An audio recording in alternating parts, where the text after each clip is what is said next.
back for another week of Growing with My Fellow Growers. I'm your host, Jack Greenstock, joined as always by an amazing panel, or I should say panelist currently. It's just me and Brandon Russ. So I'll pass it over first to Brandon. Cheers.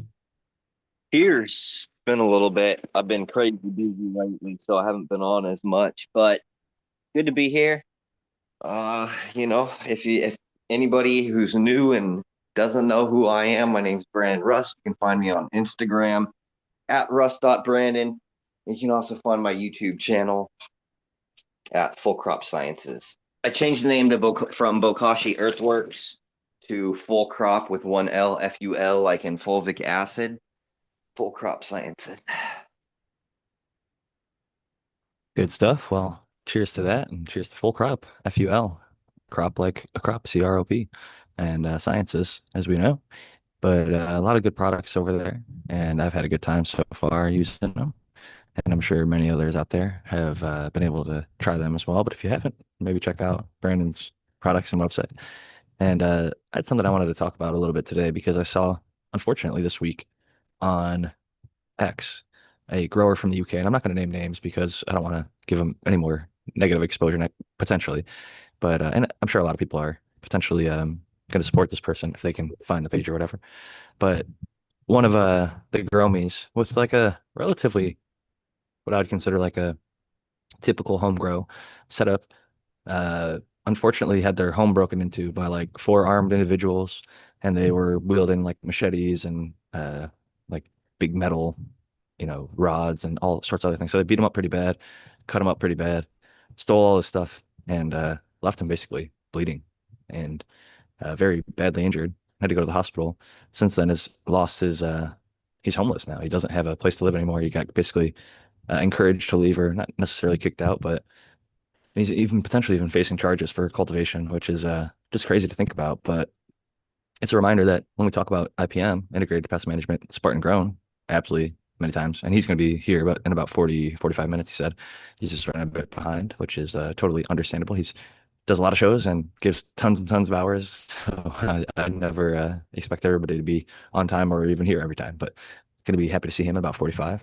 But getting back onto that topic of the two-legged pest or the two-legged predators, essentially humans, coming into what for a long time, or it really depends where you're at, but for a long time it was typically larger grows that would get hit, either commercial grows or underground grows that were big enough scale that they were providing into a kind of commercial network, regulated or unregulated, it didn't matter. But people knew because they were buying bags or whatever it was, and there's money trading hands, so it makes them sort of a target. But this seemed different to me, as it was a case of an individual where I'm talking like grow tent level grows. It was and not to say that you can't get huge grows in grow tents. You could, like Eagle Gardens had like I think 70 plants or something at one point in grow tents, but I think it was just like maybe one or just a handful of small tents, and for them to have their home broken into and be assaulted so violently for a home grow, it just makes me realize, I think, Russ and Jeff on his Learn to Grow series, one of the very first things he talked about for the very first several parts of the series was stealth and not being found out that you're growing. But if it is ever found out that you're growing, I think that there's other measures that we can take to protect ourselves. And I want to get into that after I introduce our next panelist who just joined us, the American one. Hello, Jack, Brandon, and everyone in chat. I'm the American One on the YouTube and the American One underscore with underscore Keens on the IG, and I'm glad I made it. Good to see everybody. We're glad you made it as well. And I kind of led off the show mentioning that one of the gromies in the community got their grow basically hijacked, and they got beat up pretty bad with metal bars, and the person even had a machete, and they got cut and hacked pretty bad, and it's a pretty graphic scene, and I really deeply feel badly for this person. They're in the UK, so they don't have all the same rights that we do, whether it's from cultivation or for self-defense and protecting themselves. So I understand we can't just be like, well, you should have a gun or something like that, which is, That's what I was gonna say. Why aren't you strapped up? You gotta have the piece on you. Yeah, they and don't they don't do that in the UK. so Yeah. what I'm here today to talk about is if you're either not able to because like felons, for example, can't own a firearm, at least not legally, unless they get their rights restored, which you can in the US. But for those out there who cannot own a firearm or don't wish to for one reason or another, Personally, I think that should be maybe reconsidered if you're legally able to. But if you cannot, there are steps to take to mitigate, prevent, or completely stop your grow from having this happen to you. Because as I mentioned at the top, this person not only lost their grow, they've now lost their place to live. I don't know if they've got means of employment lined up. Like this is putting them into the situation where, like, I think the best case for them is they're going to end up maybe living in a van for a little while. So it's taking this person and really put them in a bad situation in their life, and they might be facing legal charges for cultivating cannabis. So prevention stuff, I think, never blaming the victim here, but just using these as teachable moments and reflecting back on maybe what could be done differently, even if you're in a city, state, country that doesn't allow you to, and even if you do have guns, let's say you weren't there, right? There are means of having like security systems, and they might be expensive, but now like Wyze, WYZE, makes pretty good quality and affordable security cameras, which can be set up with AI, facial detection, recognition, and it can also be set up with alarms for certain times of the day and just general, like I get notifications all the time. I have a couple of them. I had a crazy neighbor for a bit. And so um, it is one of those situations where, granted, a camera is not going to stop somebody from doing a crime. It can potentially allow you to realize that people are coming to commit harm. If they're coming with bats, if they're coming with knives, if they're coming with machetes, then you can safely assume this person's not here to help me. They're not here to do good. And another situation that you can use to your advantage is physical security. I know like locking doors isn't going to stop everything, but your typical door lock that you have on any average place that you might be renting or living is not super secure. Like a good strong kick and a firefighter or a criminal could bust that door down to get in. So what you may want to do is consider getting a deadbolt if you don't already have a deadbolt. If you do have a deadbolt, reinforcing that. They make like 3.5-inch reinforced stainless steel screws.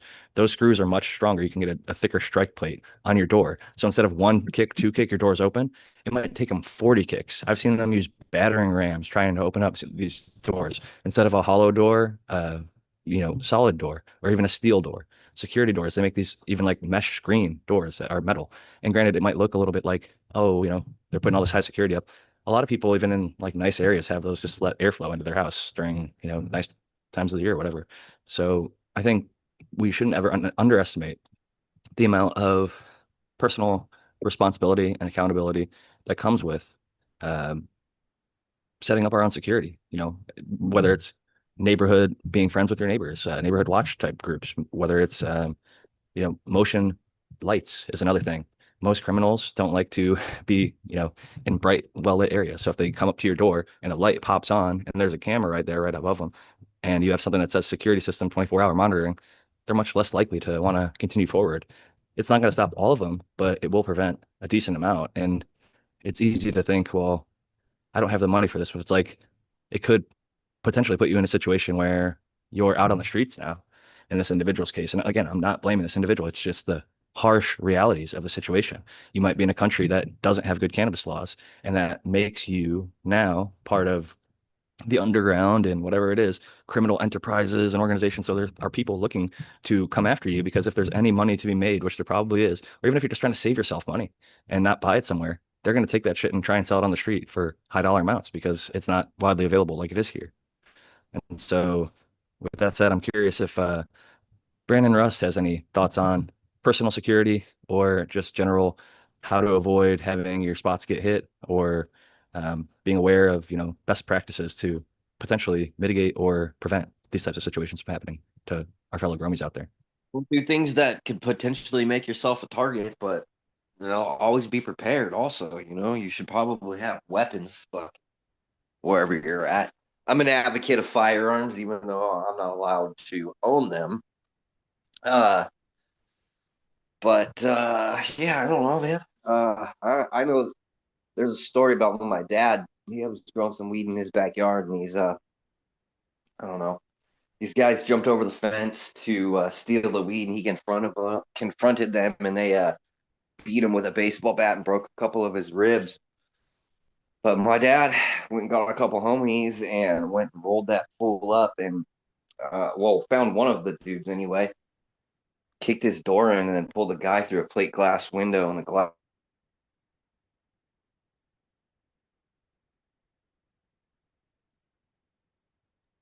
We just lost you, Brandon. I was gonna say, did Brandon go out or did I go out? I wasn't sure.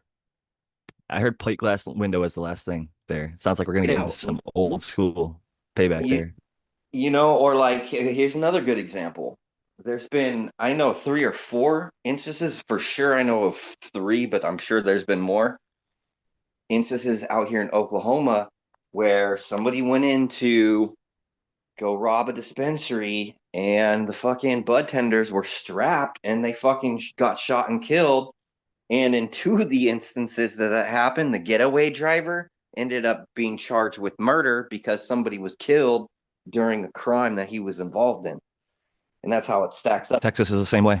Yeah. If you are the getaway driver, they charge you with if somebody dies in commission of your crime, then you get charged. The whole group.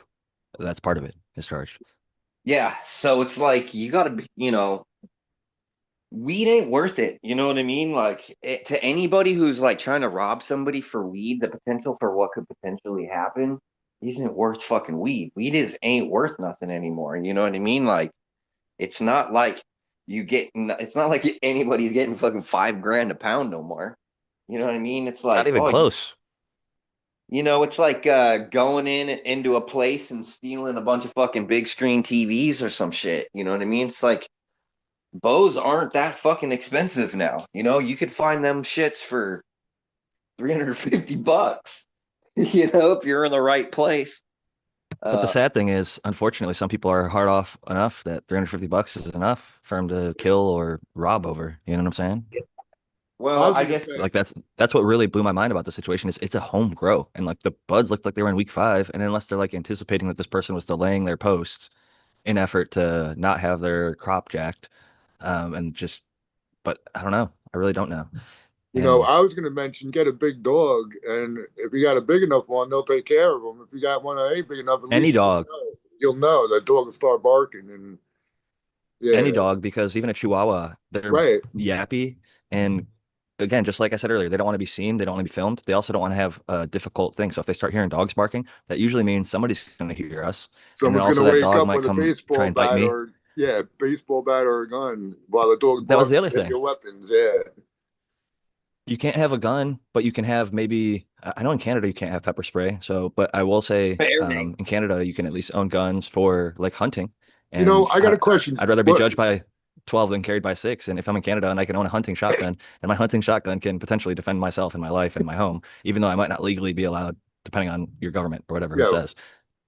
there's other weapons and firearms that are just as deadly. Dude, a I sword, a spear. That's what I was or going a to get into. Baseball freaking bats. slingshot, a powerful slingshot with the right thing in there. Yeah, You're not wrong. there's other A ones too. paintball gun, slingshot, If you Google I forget what I Googled, but like they're not against the law, but they'll kill non-lethal, people. self-defense, or Yeah, legal. no, or lethal self-defense weapons that aren't banned. Or you can even Because I mean, make like a one. kitchen knife. Dude, a kitchen knife. I saw a woman who defended her A bow shop. and I think it was arrow. bow and arrow could work, but like this woman defended her store that was being robbed by a guy with a knife. He pulled out like a little handheld knife that was maybe like, I don't know, 4 to 6 inches, plenty enough to murder somebody. But she came out holding the knife like this style, and it was like a giant butcher knife. And she just had like a smile on her face, like, "Oh, you want to try me, motherfucker?" And the dude just left the store. And so it is a like you call that a knife, here's a knife kind of situation. But knives, nobody really wins a knife fight. They say the winner dies on the way to the hospital and the loser dies at the scene. So if you can avoid knife fights or any of these confrontations, do so at all possible. That's why, like Brandon talked about, his dad was able to go after the guy because he knew the guy, right? A lot of the times it's this is what's going to get you in the most trouble, your mouth. I'm doing it right now, but I live in a legal state and I haven't given out my real name and my real address for locations or anything like that. So I feel somewhat confident. But even then, I have lots of security measures that I would not feel comfortable, giving people more information. Like even if people are like, I want to send you something, like maybe I'll do a PO box type thing or give them a different address or something like that. But it's security is paramount. And whether you use a baseball bat with a sock on it. So, I saw something like if you hit them, they try and grab the bat, then the sock pulls off and then they're holding the sock. And you can get them again at least one more time or something like that. There's lots of different strategies and options, but, you know, the old school stuff works. Like I've heard of cases in the UK of people defending their house with like a long sword or a spear or any of these old things that you can get as like a collector relic, whatever item. You could say it's like a historic thing, but I don't think anybody's gonna want to get chopped with a fucking katana, right? Like you might look like a samurai ninja or whatever, but better than being in this guy's situation where he was helpless, got beat the shit out of. And granted, there's four people, so if it's 4-on-1 and you're using a melee weapon like a knife, you might still get overwhelmed. It's just I think to the best of your ability, you want to prepare yourself, which is like good locks. Not only just the deadbolt, but like, hotels, they have those little latches that you can either it's like a little chain latch or a little flip over thing. You can add those to your door to make it more difficult to get into. Or if you want to pop the door open just to see who it is, you don't have to actually be vulnerable as much to like a knife or something like that. That could, or just somebody forcing the door open. Giving yourself the extra time, giving yourself the options, the knowledge, the awareness, the all the like there's window glass sensors now that for security systems, if somebody busts through a window, then an alarm starts going off really loudly, like 100 plus decibel. It wakes you up. It alerts them that they know, oh shit, this person has a security system, even if they didn't know that before they tried to break the glass, which I think you should. Even if you can't afford a system, there's data that says if you put a sign in your yard that says 24-hour security system guarded by just Google, whoever the big company is in your area. But just put that up and there's a chance that that'll actually prevent some amount of crime. However, it seems like this could have been cased and targeted. Again, I don't want to put any blame or extra attention on this individual, but, and I can't even tout his ass in the chat if I remember who it is.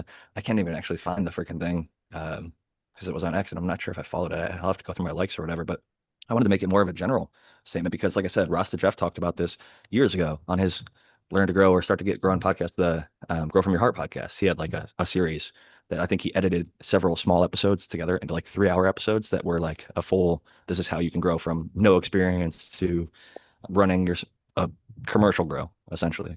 And in there, the first like several minutes of the first episodes were all, hey, you got to have carbon filters. You got to not tell anyone. Like, don't even tell your girlfriend if you're not married to him for a long time or something like that. Like, those are, and other people have pointed that out too.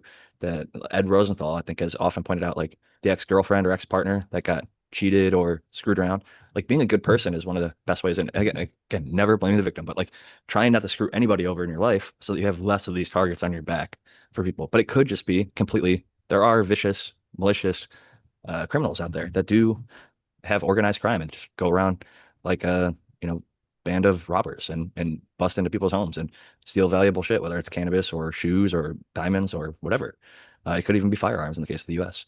I think on like Smith and Wesson manuals, it says something like 200,000 or 20,000, something like that. Guns are stolen every single year. So being careful of how you store them, how you handle them, all that stuff is very important if you are going to get into that side of things. I mentioned that Canada has pepper spray banned. I don't think that's the case for the UK. I could be wrong, but they make this bear spray that comes in like these huge containers, and you just press down with your thumb, and boom, you can.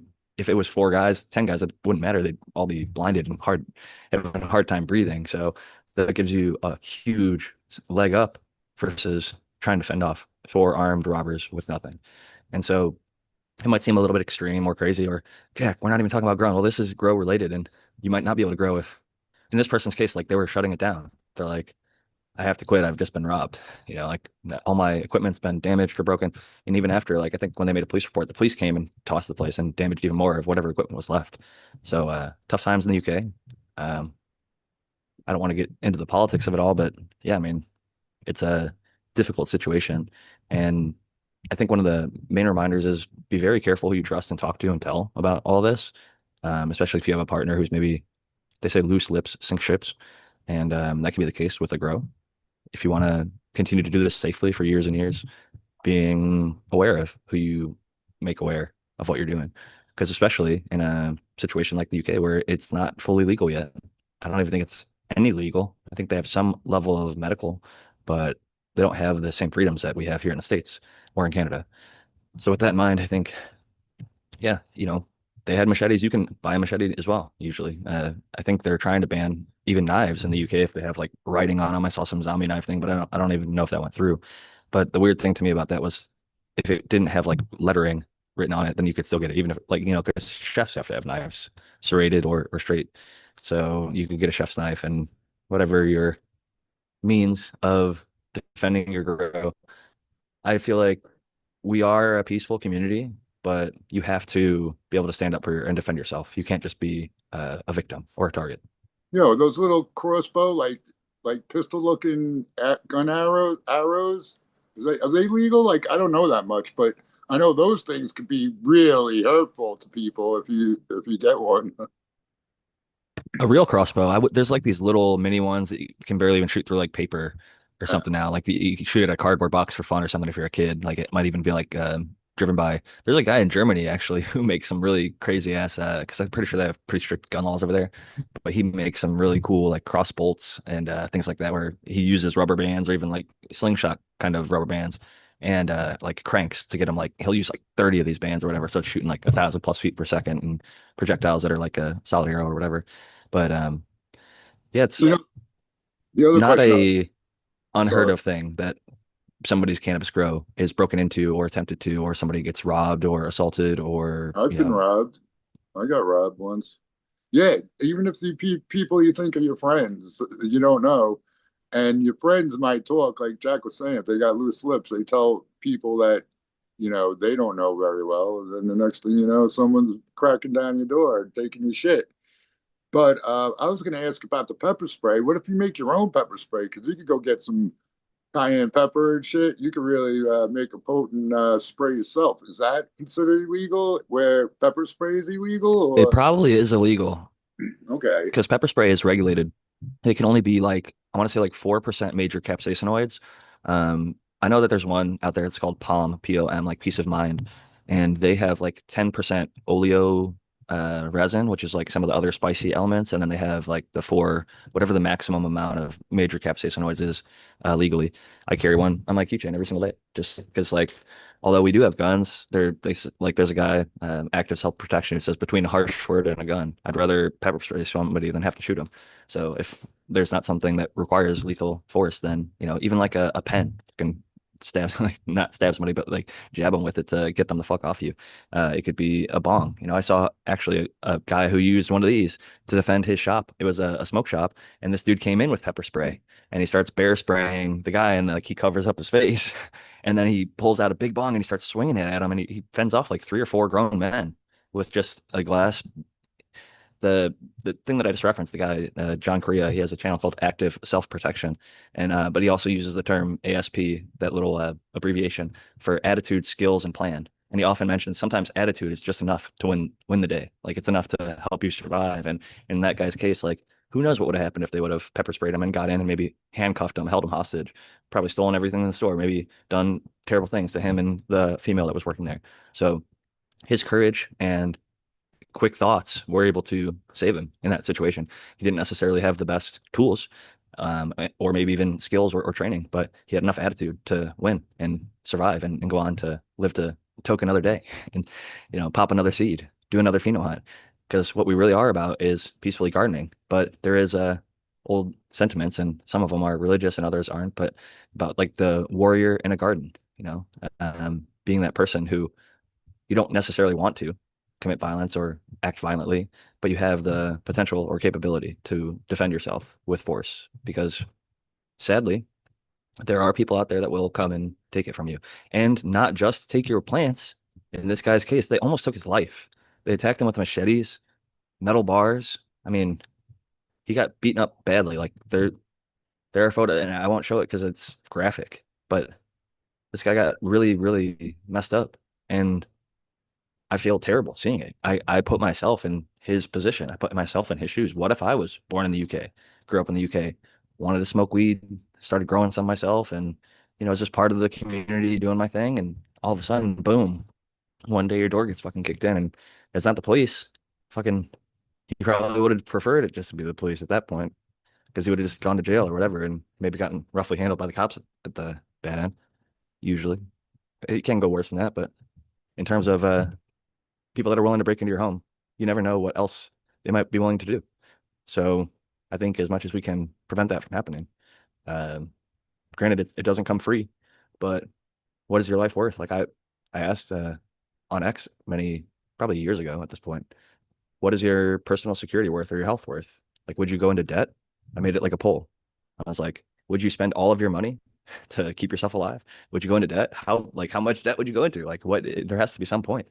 And I think everybody has different numbers and different expectations and different thoughts on that. But um, if bolstering the security of your home by adding security cameras, motion detecting lights, alarms that go off, if at certain times, hey, I'm home by 8 o'clock every night, I can have an alarm come on at 8:30, 8:40, 9 o'clock if nobody ever comes in. And I'd rather have a false alarm where I set off an alarm and a buddy came over a little bit late and I forgot to turn the alarms off and be a little bit spooked and maybe, draw down, who the fuck is it? It's Dave. Remember, I'm coming over. It's like, don't go fucking shooting first, asking questions later. Like if you're gonna have a gun, put a light on it, identify your target before. Don't be like the track runner who the Blade Runner guy. He Oscar Pistorius. He has no leg from the knee down. He was in the bathroom allegedly, and his girlfriend or something, like they thought people were breaking into their house, and he just shot through the door. And the person behind the door ended up not being a home intruder, but his girlfriend or wife, and they ended up dying from that. So be careful if you're going to use any form of violence, even in, self-defense. You're legally responsible for every bullet or every, blade or whatever it is, object that you use. So it comes with a great responsibility. And I understand the people that are like, you know what, I don't have the time, the mental energy, the physical energy, the training, the want or the need. If somebody comes for me, it's my time. Some have the spiritual belief. If I get killed or whatever, that's my time. That was my time on earth. That's how it was meant to be. Um, I will fight fucking tooth and nail. I don't necessarily believe what I was just talking about, but I know there are people out there that feel that way. If somebody comes for me or my family, I'm going to try everything I can to keep this, fleeting life that we all have, a temporary experience with going. So it could be today's my last era. It could be, 40, 50 years from now, who knows? But I wouldn't want it to be at the hands of somebody else because I didn't necessarily take my security seriously enough. And maybe that makes me paranoid. I don't know. But I think the world is probably safer now than it's ever been. So I'm not trying to drum up this fear because I see a lot of both the left and the right do a great job of making us afraid and angry. So we engage on social media. But I think in reality, it's not about the odds, it's about the stakes, right? It might be really low percentage chances, right? Sub 1%, right? But what are the stakes? It's your life. It's your family's life. It's your kids. It's your plants. And how much is that worth to you? How much does that mean to you? And I know I've been on my soapbox for probably about 30 minutes here, and we can get into the gardening a little bit more now. But I just figure this is a topic worth discussing in serious length because I don't hear it talked about a whole lot. It's easier to talk about the pheno hunts and the flavor hunting and the popping of the seeds and the other fun things in the gardening side of cannabis. However, this is a realistic show. We are all growers here and we all want to do this safely and enjoy the communities that we have. But that comes with, I think, a little bit of a responsibility of realizing sometimes maybe we have portrayed that we are targets or we are weak or we're too hippy dippy and friendly and peaceful. And so that makes people think, oh, maybe they're not going to have something to defend their house. Maybe their home isn't. Maybe they don't even lock their door, you know? Maybe they're just that free love and open-minded. But I can say, even in the best of areas, bad things happen. So be careful out there. Try and spread peace and love to your friends, family, neighbors, etc. But realize there are some people out there that are not participating in the same kind of society you and I are. And given a chance, will harm or hurt you and your loved ones. So uh, I still choose to believe it's an infinitesimally small percentage of people, depending on the country you're in. Some countries have a lot more of it, some countries have a lot less of it. But no country is perfect, right?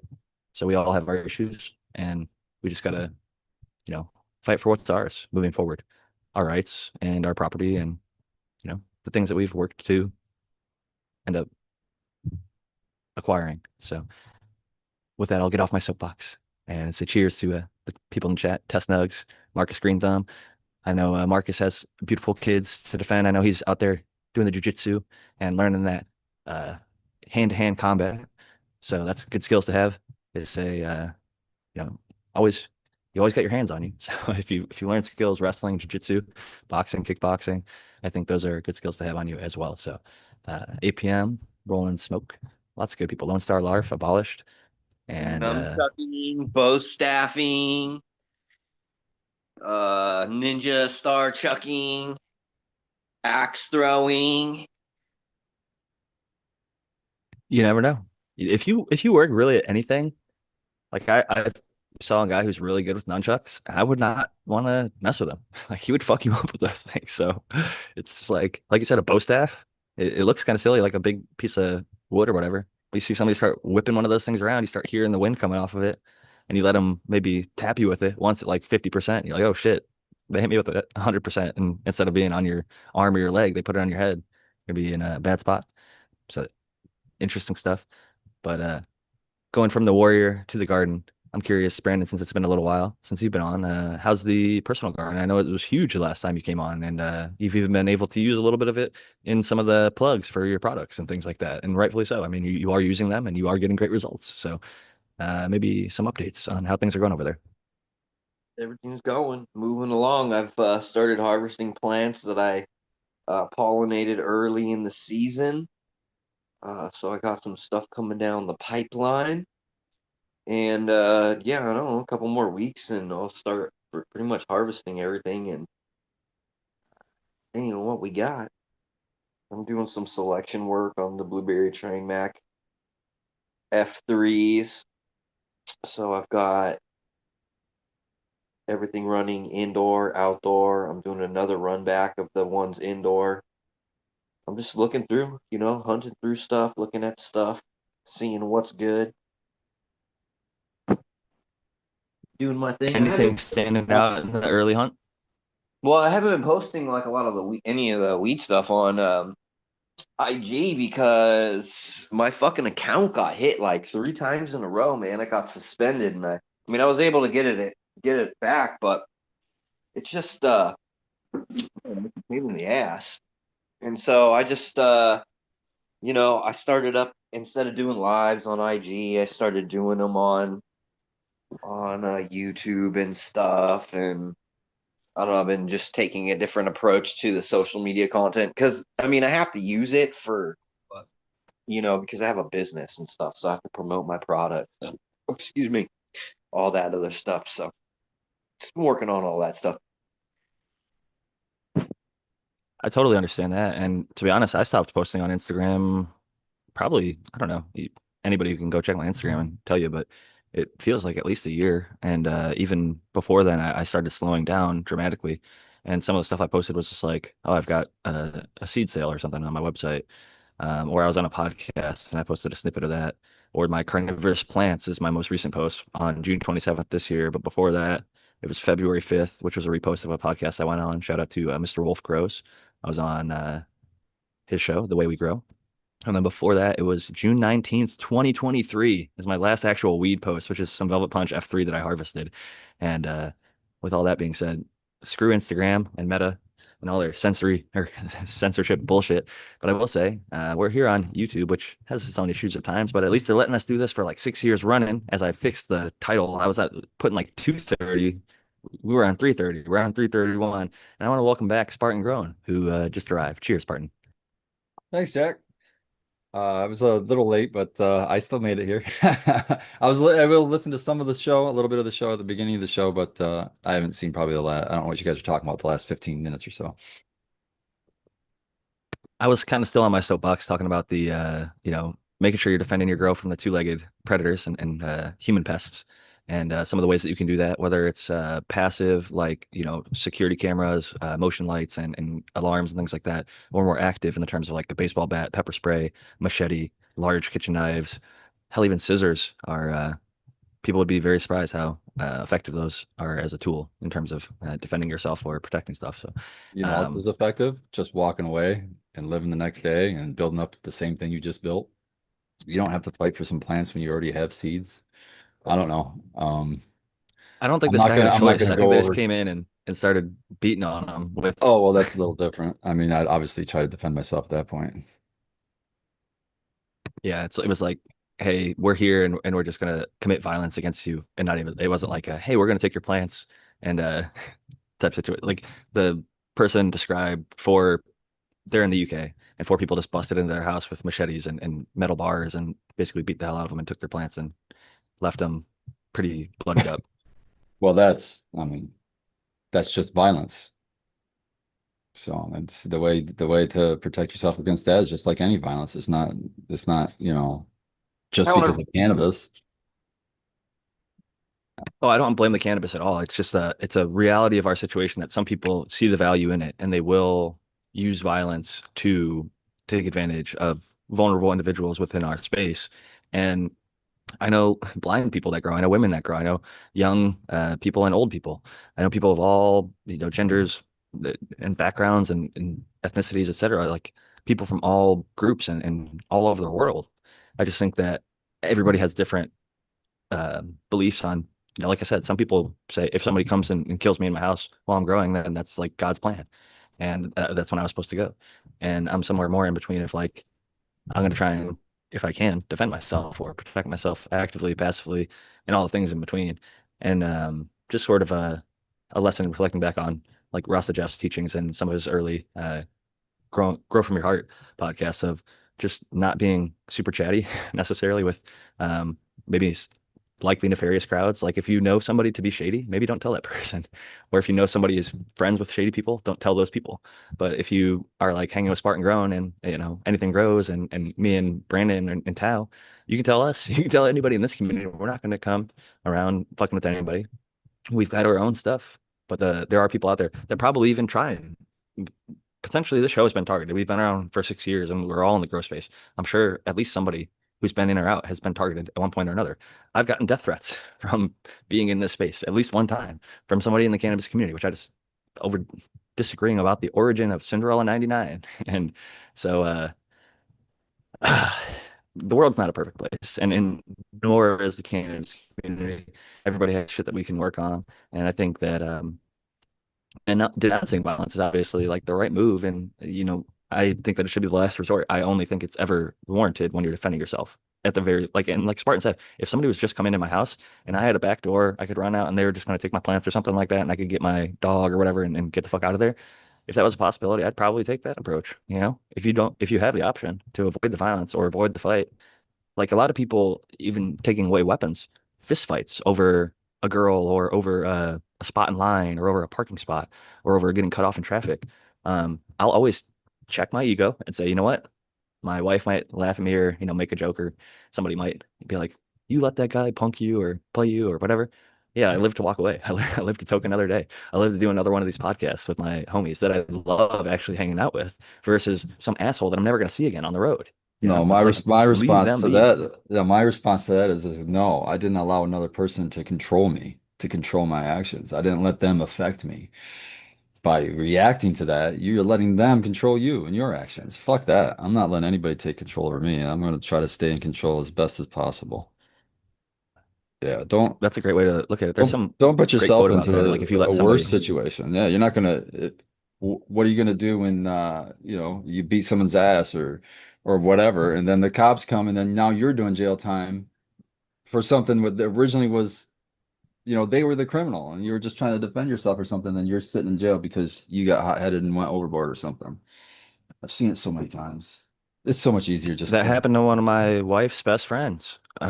The guy's sister had something going on with the boyfriend or something, and he stepped in between the fight and beat him up a little too bad and had a ring on, and they charged him with like a deadly weapon type thing or great bodily injury because he had a fucking ring, just like I got a ring on right now. Okay, you hit somebody with that, you're gonna get yourself in trouble. And I have heard about a lot of stories like that. You hit somebody, break their nose, break their orbital socket. You do something like that, you get a felony charge. So if you're gonna fight, I actually recommend slapping somebody versus punching them because one, you're less likely to break your hand, and two, if you have to, obviously. But it's just like avoiding all fights at all costs is the best strategy. And I know a lot of people in the weed scene don't need to like hear this because they're already in that kind of mindset of I'm going to live a peaceful, happy, fun, positive life and avoid fights and senseless bullshit generally. But Yeah, I think like I said, I've seen a couple of the cannabis events where a few fights have gone down, and those videos go pretty viral in our space for the week or whatever.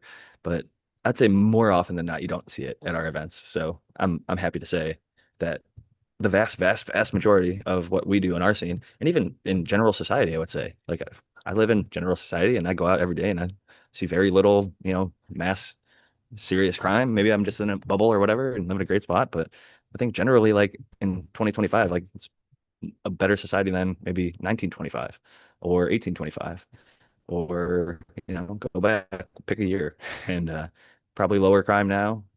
Even if there's little ebbs and flows and it goes up and down, I think generally we're trending towards a better place. And the fact that we're even able to do these shows, like I never showed my face in the very beginning. Now I can show my face, although using certain protections and things like that. There's a lot more freedom, at least here in the U.S., which I'm happy to see, and I hope for our friends in the UK that they can get more freedoms on the cannabis front and other fronts, even freedom of speech, seeing people get arrested for Facebook posts and like talking about the Second Amendment as well. Like but everybody lives in their different countries and they all have their different rules. Crazy, right? It's like there's no freedom of speech. Like, dude, that could be us, dude. In Australia, they took away their guns. Dude, I'm telling you, they're trying to come after our rights. We got to stand up. It's not left versus right, because right wing, left wing, same shitbird. We got Yeah, to, what's censorship really is censorship. we got to look at who's bankrolling everything. It's the bankers. It's the global banking system that has the real power, not the politicians. So people are Yeah, just Because they got to get funded. They're all responsible to the people who they're donors, the donor class. it's yeah. I don't know what's a gotten into lot of everybody, but even like Pam Bond, he's talking about like going after hate speech. Listen, freedom of speech is freedom of speech. You say whatever you want in yeah. America, No, you like know? I can't believe that would actually come out of a politician's mouth. Right. Like that is somebody that's actively involved in politics that will Dude, fucking yeah, lie. the president was saying maybe I should go after you when a reporter asked who, like something like, what about, isn't this an attack on free speech? And he's like, maybe we should go after your speech next or something. I'm paraphrasing. You should watch the whole clip in context. Don't ever believe anything that you hear on the internet. But I do think both sides do it. Both sides have terrible rhetoric. One side calls the other side Nazis. The other side calls the other side communist and All the same thing. radical, whatever. It's like you said, two wings of the same bird. And I think both of them, unfortunately, drum military industrial complex and farm industrial complex and a lot of stuff that's not for the best of the general public. But we get Yeah. caught in these divisions of like, hey, us against them, just like HPS against LED or hydro against organic. And then we start arguing red against blue, and we forget, hey, we're all actually getting screwed. All of us. Every single Yeah. one of us is It's one getting big club not and we ain't represented. in it. But Yeah, George Carlin everybody said up it well. there is. And yeah, Trump Yeah. has dinner and with Hillary and all that. Even today, I bet. And they're all hanging out laughing at us. So don't think, yeah, I had a lot of, uh, what's the word? Optimism for the orange man coming in and doing the right thing. But he Oh seems yeah, I like was on the fence too. I he's was on just the like fence. everybody else. No Epstein files, trying to do speech, censor speech and all that. Yeah, I don't know, man. It's not good. Yeah, I agree. I'm I against think censorship on all sides. I think even the Klan should be able to say shit. Alex Jones should be able to say shit. The right should be able to say shit. The left should be able to say shit. I do think that there should be consequences for people's actions or words. If you do say something that's reprehensible and your employer is like, you know what, we don't agree with how you say it, that's not ruining somebody's free speech. That's saying I'm not going to employ you anymore because I think that what you say is horrible. The difference between that Yeah, and eliminating free speech is you would arrest somebody, throw them in jail, right. or kill them in a Freedom of country that has like China or some of these ones that have real harsh language laws. You can't yeah, like yeah, in the UK, yeah, you get arrested for making a post, or in China, you might get killed for it. Here, you might lose your job for it, which is a very big difference. yeah. So we Freedom of do speech even protects you like from the in government, not the private sector. The government. Yeah, that's the right, but I will say in like the most recent case, like Kimmel's case, I watched his clip. I'm in the middle. I don't even think what he said was horrible, to be honest. He didn't insinuate that the individual who did an assassination was on the right when most evidence pointed to the contrary. But I think all these people that are doing assassinations, whenever somebody does it to somebody on the right, the left goes, uh, oh, it's not our person. And whenever somebody does it to somebody on the left, the person on the right, everyone just says, oh, it's some crazy asshole. They never are going to claim them towards the whole group. Those people that do these actions don't represent the whole group. And even if they have some of the ideas that are being spouted by people on TV or by the political figures, it doesn't necessarily mean the 80% that are actually in the middle that are just like trying to live their life and pay their fucking bills and get by, that are being stirred up into all this shit. We all just want to get along for the most part, but unfortunately, there are lots of forces that drive us against each other. And I think it's important for us to continue to fight against them and realize, both sides are really doing it. And I know that it's the second somebody says both sides, they're like, no, no, no, it's just your side. And it's like, guys, let's take a breath and put all the accusations aside for a second and think, how do we move forward? Some people, anytime there's an assassination, it gets compared to other assassinations. So they're comparing it to all sorts of other things and all sorts of other people. And I think hopefully what comes out of some of these negative events is that more speech happens. I think the best cure for bad speech is more speech. So if you think somebody has something bad to say, then come up with a better idea. Speak to them and speak to your people and other people and try and convince the masses that you have the better convincing argument. But yeah, I think we can all tend to agree. Violence Yeah, is that's bad. what Charlie was doing, and he got shot. So I don't know if that's the answer exactly, but I think that we can't let one person, because that's what terrorists want to happen, is if you have a person who speaks their mind and then gets killed for it, and everybody does silence their opinions and their beliefs, then the terrorists win. That's exactly what makes it a terrorist attack. It's a small attack with the intention of creating greater panic and greater fear. Like 9/11, we all still have to, or even like the shoe bomber case, like one guy put a bomb in his shoes and now everybody takes their shoes off the airport. And there's debates on what the best ways to go about security are, because like TSA misses 67 out of 70 things. So it's like we have good intentions sometimes, but then they're not even executed properly. So I think it unfortunately what it points to is a lot of the time, even when we try our best isn't good enough. And we're never gonna legislate away like evildoers or bad doers. Like people are always gonna break the law. You can make all the laws against crime and guns or knives or whatever, and people are still going to use them to commit crimes. And I think those are still the fragments of society that are a much smaller minority, that we shouldn't necessarily allow them to take over and control the discourse. Like you were saying about Charlie, like he tried to do that and got silenced essentially for it. But at the same time, I've heard there's been 62,000 or something new chapters opening for I think his group is called Turning Point. And so I think before he got assassinated, there was 9,000 chapters. So it's like almost 6x or greater than 6x in size. So you can try and kill the message, but or you can try to kill the messenger, but you're never going to kill the message. And so I think people will. It's like if you kill Jack Greenstock, Cheap Home Grow will live on. Spartan will take over, or Tao will take over, or somebody else will take over. And even if all of us, never going to wish that on any of us, but even if all of us perish in like a car accident, freak accident, or something, an airplane goes down, there's other cannabis shows. Cannabis is not going anywhere. Cannabis is here to stay. The genie's out of the bottle. People know. And it's just a matter of time. It's like one domino falls, one domino. Like 20 years ago, there was probably less than 20 legal states. Now there's like 40. And they all have different varying regulations and things like that. But I think people start to realize and the word truth gets, I think, politicized. But I think there is some objective truths in cannabis, like not being ultra harmful in terms of not having huge death tolls, in terms of not having lots of there are criminal enterprises like we were talking about earlier, the one that just robbed this individual. But generally, I think it's when looked at the statistics, it's one of the least harmful things out there in terms of drugs. So it has to be handled in a way that I think should reflect that. And maybe I've already overdone the amount of negativity that can be associated with it, because almost all of our lives we've heard this over and over, right? We saw the organized crime and stuff related to it, but didn't necessarily hear any of the positivity. And talking about like the medicine and seeing stuff like what Spartan was doing just a few weeks back, speaking at the state house and making a positive political demonstration without violence, without any, I don't think that there was any police that needed to engage with anything. It was just people came together, spoke, shared their ideas, and everybody went home.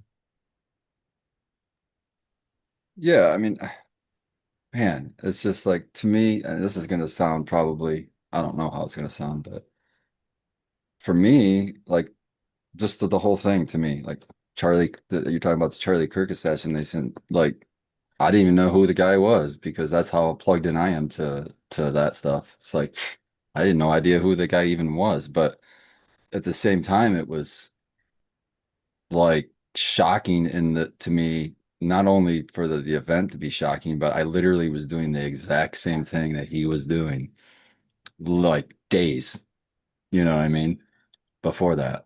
So I was shocked to see that,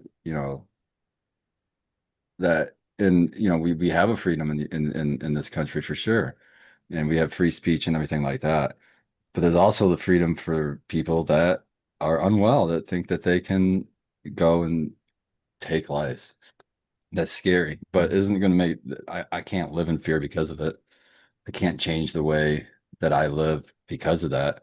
That's, I guess, where faith comes in or whatever you want to call it. But it's just like you can choose to live in fear or you can choose to live your life. And then I'm just going to live my life. And what my biggest thing is I choose to worry about the things that I have some control over. And that's almost like a mantra in my head now. It's like I start worrying about something and then I ask myself, wait a minute, what can I do about this? Is there anything that I can physically do about this? If it's a no, then I got to put my worry somewhere else because that's just a road to nowhere. And I think the best thing you It's can a do, road to somewhere, anxiety and depression. yeah, yeah, yeah. I think the best thing you can do though is like, I don't know if you've heard the old adage of like, leave a place better than when you got there, or um, kindness counts, or whatever you want to call it. But if you just do like, the whole cliche, one act of kindness a day, it'll change your whole world, and it'll change the world at the same time. And you focus on doing, good and putting good out there, not because you want to reward because of karma or anything like that, but just so there's good in the world. I think that's more where we need to become from than worrying about like embracing hatred or size and division. And it's just like, nah. I know it sounds hippie, but I mean, I think that's the way. I mean, what other choice do you have? I mean, you can only worry about the things that you have some control over. Don't why even spend fears over something you have like zero control? Like it's crazy and it's wild to see what's going on in politics right now, for sure. And I 100% agree.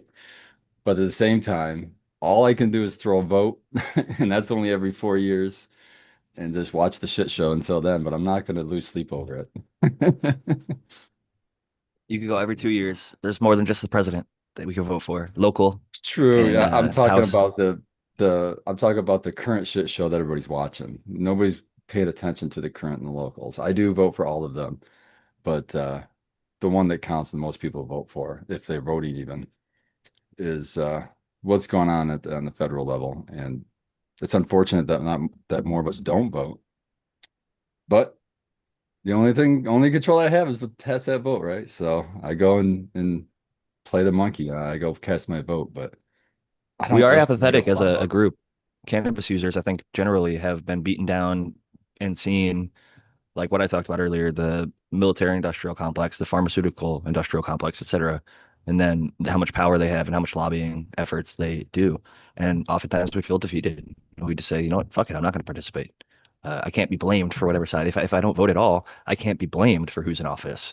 Well, some would argue you are actually to be blamed if you're not participating in the process because your voice at least wasn't heard. You didn't give yourself a chance to. Um, some people say that I personally voted for a third party. I won't even say who it is, but people say that I throw I away can my tell vote. you, we probably voted for the same person then. So, people say that's a throwaway vote, but I'm like, if you feel that way, then there's never going to be a chance for a third party, and I will continue to do it. And if I feel that's the best person, then I'm going to vote for that person. If they say Yo, that's I want to thank you anybody that for. says that's a throwaway vote, you're repeating the brainwash of the two-party system. You're doing their Yeah, work for them. I want to thank you too for putting my name in there, and I hope more people do it next time. Hey, no problem, man. The underscore American one with a keys. with the American top hat. But yeah, the I think that, everybody's got to come to their own conclusions on these kinds of things. And I'll never tell anybody how or who to vote. I do encourage people to look into the cannabis policies because oftentimes myself even I got lulled into the idea because it's legal or medical that everything is fine and dandy, but there's still oftentimes efforts to be made that can benefit us, whether it's plant counts or reducing regulations that are just unnecessary from the home grower, or even like having a plant count that says you can only have 6 plants, even like a 4x4 space that just like it limits you. Like it starts to make you have to do things that you wouldn't ever do from a logical standpoint or a production standpoint or, any sort of beneficial way of thinking. It's just like, okay, I'm pigeonholed to doing this. So now I'm going to force my way of working within that system. But I think there's always effort and room to be improved. So even if you don't go out and march at a march or publicly speak somewhere, you can go into your state, local, federal, whatever offices, and you can knock on that door and they might not be there. You can write a note, you could drop it off on their desk, you can come back, ask what their hours are, ask when they're in the office, show up and try and talk to them at those times, call them, email them. You know what happened when TikTok was about to get banned? TikTok put a banner at the top of their app and it said, here is a link to contact your local politician. And it directed millions of users towards contacting their local politician. You know what promptly happened? Their inboxes got flooded. Their phones were shut down because they had call after call after call, email after email after email. They couldn't even get anything done. So they said, you know what? Fuck it. I'm going to cave. I'm going to say TikTok is allowed. And if we have that same sort of groundswell and that level of movement to act and make positive change, you can do like I'm going to shout out one of my new girl mates I just met from Montana. I'm not going to give a name because I didn't ask if I could, but they said shout out Montana growers. Montana has had legal cannabis since 2004 in terms of medical. And in 2020, they got adult use, if I'm remembering correctly. So shout out to that individual. And they said a lot of people came from California, a lot of people came from Oregon and the other cannabis friendly states that were maybe more friendly and knowledgeable. So they set up shop, kind of like we saw with Oklahoma and others. But yeah, it's shout out to Montana. I don't hear a whole lot about them, but I think I might have shouted them out in the past before. I think Minnesota is the other one that I shouted out because they went legal and we did like a whole show, Learn to Grow Minnesota or something like that. But shout out to all the M states with the Mary Jane and cannabis out there because it didn't used to be that way up till 2004. So There's an older school about that grower. I can remember he used to show some organic techniques to, I think, Mendo Dope, and it was Minnesota Nice, wasn't it? Remember? yeah, that is true. And they told me that there's a strain, as I'm a strain history person, and they're like, there's a unique strain out here. It's called the Minnesota Silvertip. So knowing me, Minnesota, what is that? I've never heard of that. I looked You know into anything it, about it? and so there's a few like, the first couple things that pop up on Google are like Leafly or like Allbud or something. And I was gonna guess it was a super silver haze cross just because of the silver in the name. Almost anything with the silver in there, you can pretty much guess there's super silver in there or a cross of super silver. But the other parent is supposed to be Granddaddy Purple. But he told me the local story is that it's a bag seed and that some dispensary just started growing this bag seed out and made it kind of famous. And so that's kind of the word on the street. And I think that cross I might love be that. That's people's awesome. estimation or best guess. But yeah, shout out to the Montana folks and the Montana Silver Tip. That was a new one for me. Never heard of it. Haven't smoked it yet. I would love to try it someday. So if I ever come out to Montana, there's actually some good hunting out there. So whether it's turkey or otherwise, lots of green land and open spaces out there. Beautiful country from all I've heard. Haven't got to see it yet myself, but I'd love to come visit someday. So shout out to my Montana folks and all the good green that I'm hearing about over there. So you've been out hunting yet? Have you shot any birds yet? I haven't here in California now. When I was a kid, I grew up in Ohio and I didn't have like a legal hunting permit or anything, but I had like paintball guns and BB guns and we did some things that were probably ill-advised, I'll say that. And I passed it on to one of my goddaughters because she had a little red Daisy Red Ryder and I was teaching her how to shoot soda cans in the backyard or whatever with the BB gun. And then a few weeks later, we get a picture of her holding a little bird up like that. Like she's, I call her the little Piper the Sniper. She's like a Annie For Oakley the out there. sniper, I love that. And the funny thing is they've got a bunch of cats, so like the bird goes to use. It would have probably gotten eaten by a cat anyway, so they feed it to their outdoor cats, and it's not a total waste. But I'm glad because before I taught them how to use the BB gun, they were sitting on the iPad for like half an hour, whatever, and that got them outside for 4 hours, just clink clink bang, clink clink bang. Like Yeah. it's some of that old school stuff that gets I used people to do that. You could motivated. see the bullet coming out. It was so slow. It's like, what is It's just like a little pump it spring more, pump loaded. it 12 times. Yeah. The pellet gun. Oh, I got paid when I was a kid. We had in my backyard like a little stretch, and um I think it was like a 5 pump. Somebody said like if you take a 5 pump to the back, I'll chip in $10 or something. So I got like $50 to get a pellet gun shot at my back. Definitely not my smarter ideas there, but I was broke and always willing to do like eat the wasabi, and everybody will throw in $5 or whatever, and I just eat the whole thing. Fuck it, whatever the challenge. Hot peppers. Jack was the one. So if you threw out a little bit of money, I'd hoe myself out for it and do risky slash stupid things. Oftentimes, I've fortunately, at least I think, gotten to the better of that and realize my worth and don't just do anything that I'm bet to do. But that was I'm glad. I'm glad to hear that. yeah, you live and learn, right? Older, wiser, young and dumb. Now I'm just old and dumb, but slightly gain a little bit of wisdom, right? With the beatings of your own body or whatever. But yeah, back on the garden topic. I think quite the segue there. I'm curious if Tao's got anything new and exciting going on because I know you've kind of been going back and forth. You had a little bit of the outdoor. Do you, no, I can't remember if you got the indoor started back up or not. I had it started, then over the summer I killed it again because it got too hot and I didn't have the AC kicking. And but it's starting to get cool enough now. The nights are cold at least, and I think I'm going to start getting it ready again. And but yeah, I planted those auto flowers at the beginning, well, near the beginning, and I harvested them. They were pretty good. Showed you the pictures one time here. But yeah, a couple of those plants were excellent. Maybe one or two were my favorite, but it's still they were worth the effort. Don't let Major General hear that though, you know what I'm saying? Shout out to our Canadian Major General 420 Army. He's the autoflower hater out there. I'll say something that makes smoking anything better, whether it's autoflower or regular flower. You see these bowls, some of them have like a little clear. That's a little bit dirty now because I've been smoking on it.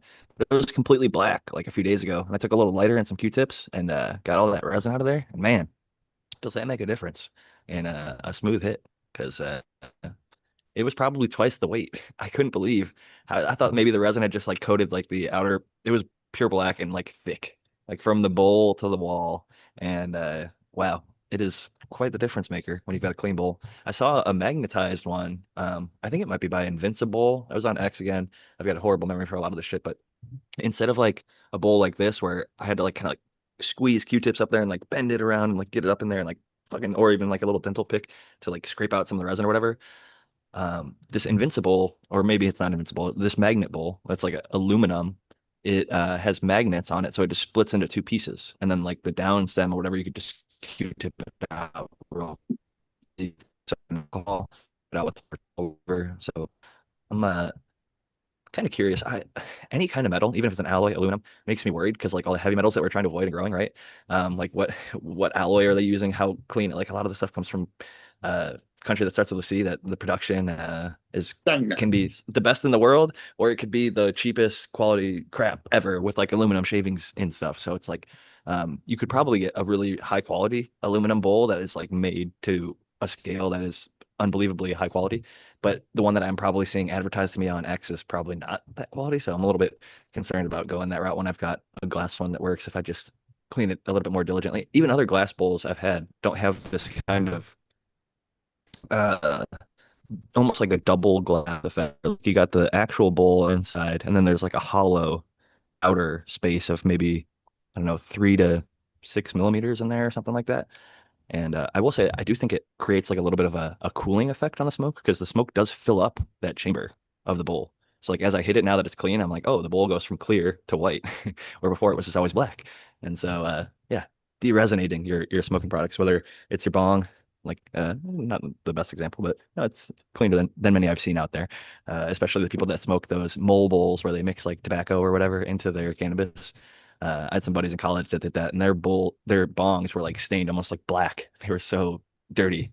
It's like I couldn't even hit them. Like uh, greens on a bowl would be harsh because it was just filthy. God, no, that's so gross to think about now. Wow. Yeah. Throwing it back. I know some people in the chat have been there or done worse. Smoke and reclaim. I saw one thing one time I thought was the coolest idea was it was like a oh, what do you, like a mold, like two pieces of a mold that was a mold of a bong, and you just filled it with water and froze it. And then you could just then you could fill water and you'd put a downstem in and you'd fucking hit it. And then when you're done, you take it apart and you throw it out in the yard and it just breaks. And you make a new bong. It's fresh the next time. I was like, oh, it's so cool. But I never bought it. And now I should look for it again. I haven't They looked. have bowls like that too, Spartan. You just freeze up a regular bowl. Yeah. Oh, I like that. I like that.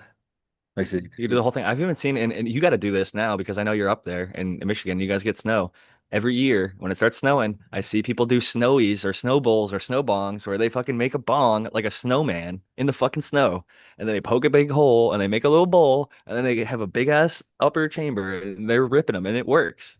I've seen it countless times now, so I'm expecting the Spartan grown snow bong rip at some point. Snowball, I think you huh? could make it happen. I've seen people do fruit too. I love that. Like from the old school apple is the classic one, but I've seen people do, like, using barbecue skewers and like fishing out the banana now and like poking it, like You see using some parts to strawberry make too. bowls. It's just strawberries are good ones. Literally everything. I've seen a pumpkin bong, uh, cucumbers, like anything you could get in the produce section. I'm pretty sure people have figured out a way to smoke out of. I saw Dude, a guy figured out a way to smoke out of a rock. I saw a chick made one out of an Easter bunny. You know, she just cut the ears off and stuck the bowl in the belly of the bunny. That's And she great. was yeah. Hilarious. Yeah, it's people are so creative. And like the one I was talking about was it's like a rock that had like two holes in it. And so like people would like go to the one hole and essentially put the bowl up top and start smoking out of it. So crazy that people figure out a way. Yeah. I've been there, definitely. Usually traveling when I was younger with my older brother who got me into the cannabis side of things. But it's a flashback to some maybe not so good times of a lot of plastic contraptions like Yeah, even the cans Gatorade, are. bottle bongs. Ugh. Oh, my first thing I ever smoked out of was a tin can, which that's even worse because it's got plastic liner in it It now that says I know that I'm plastic as an and adult. aluminum. You get them Best both. of both worlds. This is why Smoked out Jack of is so unintelligent, folks. I smoked out of tin foil. Got to smoked throw in out a of few Rickyisms every now and then. Sorry, Brandon. apples. That was like my go-to while I was at school. I was like, pop a little pen through an apple and make a pipe out of an apple so you could fucking smoke a bowl in the back real quick. My brother loved doing that. That was like his favorite thing. Like he literally bought apples so that he could like smoke a bowl a day, eat an apple, and then he like, eat most of it and then end up throwing the core into a compost pit or whatever and just going about his Oh, day. But Jack, I didn't know you had your older brother turned you on to smoking. yeah, Is he he was still smoking? Is he still alive? he's still alive. He's got a young daughter now, so he kind of I don't know if he does it full time or like when I'm around, he'll like ask my wife for the vape pen or something, and like occasionally he'll smoke a bowl or a joint with us. But he's not like it's funny because like he reflects back, he's like, I feel bad because I got you into it so young, and he's like sees that I'm still like really into it now, and I'm like, dude, it would whether it was you or somebody else, I would have fucking gotten into it and Eventually, it stayed was into it. gonna happen. Yeah. It was honestly for me the safest, best thing. Like I know that might sound silly, but like I think if I would have gotten into some of the other things that were available, um, I'll just throw out a few. Like cocaine was offered to me. I was drinking alcohol a lot back then, so I never did coke. But I know if I would have gotten into that, I would have gone down a much worse path. And alcohol even just had a harder time on my body. Hangovers Oh, hell yeah. and this isn't hating on. I actually think that it can be a lot of fun. Some of the most fun times I've ever had were drinking, and so I don't hate on anybody who uses alcohol. I get it; it's a lot of fun, and there can be, if you use it appropriately and drink responsibly, which is possible. Um, Not common where I was from. No, it's only fun if you use it irresponsibly, Jack. Come on now. I think there's like a the Ballmer peak. There's like a thing like a guy like Steve Ballmer, the former CEO of Microsoft. He found out after drinking a few beers one night, like he was recording how many lines of code he was writing per minute, and he was measuring his blood alcohol. And at like point zero, I want to say it's like point oh 0.04, point oh 0.06 or something like that. his coding went from like 40 or 60 lines a minute to like 120. He like straight doubled his performance. So there's like a certain point in the drunk where he like hit Oh peak. yeah, And I I think it's like believe the flow that. state. And I've experienced it like playing beer pong one Oh, night. I I have. hit like endless cups in a row after I got to a certain point. And then as soon as somebody hit another one and I had drank just like that 1/3 of a cup, it pushed me past that level and then I was missing everything. And I don't know. I think that there's certainly something to finding the optimal uses of, and even looking at blue zones, like talking about health, I do think cannabis can improve health, but I do think small amounts of alcohol, whether ceremonially or even just like in a relaxing setting, a glass of wine a night type thing, there's been some studies that show it can improve heart health or things like that, good antioxidants, etc. But Paid I for do think you, it but depends on the person. I wonder if that's actually true. Um, I was thinking about this whole alcohol thing recently and decided to completely stop drinking anything. And I didn't have an issue with it, and I rarely drank to begin with, but I was just like, you know what? No one's ever been like, alcohol has greatly improved my life. So I was just like, you know what? That doesn't really need to be a part because anytime that I do try to participate, I just feel like shit. Yeah, I never made it like a grand stance. Like I'm fortunate to not have experienced like a addiction to alcohol where like I'd have to be like, I stopped 3 years ago or 6 years ago or however many weeks or days or hours ago. For me, it's Yeah. just like I can't even tell you the last time I had a drink because I just prefer cannabis and like I might have a little here and there with my wife, like a sip of wine or maybe something like that, but it's not really part of my life. I just because I have open access to cannabis that fills all the roles for me. I know that's not the case for everybody. Um Oh, I and was a big lush. I mean, when I was in college, I'd wake up drinking beer, and I'd drink until I passed out. And there was like you were saying, some of those are the best of my times, and some of those are the worst of my times. But basically, I met this chick, and she's like, "You realize that with the amount of money you spend to go out drinking, you go like to the best restaurants in New York, drink a couple of drinks, and enjoy the entire night." So we started hanging out, and that kind of helped me. But yeah, let me tell you, alcohol is definitely can be fun, but yeah, I was like a 300 pounder, and now I'm like I'm well 150-ish. And yeah, it had everything to do with me quitting drinking alcohol, drinking beer actually. But a lot of empty calorie. I totally believe that there's a zone, that buzz, where you could get in that zone, man, and it definitely improves your abilities of a lot of things. But it's hard to maintain that zone, and it's probably even yeah, once you step over the line, then it just gets ugly. And basically, that's another reason why I quit drinking. It was like rolling the dice. Either I was going to have the best night of my life, or it was going to be an ugly thing. And yeah, so that was my take on alcohol. But now, yeah, I never drink ever. And like people have to talk me into it. So I mean, every once I'm not afraid to. I'll drink, but yeah, that's my alcohol story. I will Yeah, say there's a I lot of parallels between alcohol and cannabis. I think they're both flavored intoxicants, and Breeder Steve, I think, has done a good job of like at least not making the case for alcohol, but like pointing out that like a fine wine is similar to like a fine cannabis. Like there is really high levels to the like terroirs and things like that. This is the Balmer Peak, like sort of demonstrated. I think it says at, oh damn, he was actually higher alcohol. 0.12 to 0.14 is where he peaked in terms of just programming skill. And I think like Tao was mentioning that that can kind of go towards a lot of different applicable things, but um, at the same time, what I didn't Some mention is kind of what you alluded to. Some of my worst nights were also when I drank real heavily. So I do think it can be incumbent on us to find somebody who actually shows us how to drink responsibly. Like my mom and dad drank a lot more than my mom and her current partner. My dad passed, and she's with the new guy, and like their thing is like one or two drinks a night, and so they never really overdo it. And you can have fun doing that. And I think a lot of people just haven't necessarily been exposed to not binge drinking really because right. like that's how a lot of people are exposed to it as a kid, as a college student. Those were the first two exposures I had as a middle school, high school, and then college student, and it was always binge drinking. So it was impingent upon you to say I need to know my limit and learn my limit, otherwise I'll be the one passed out getting permanent marker colored on me or something at the Get a party or whatever. stick on your forehead. But I also believe that maybe there's some people that it's a benefit. Like look at John Daly, man.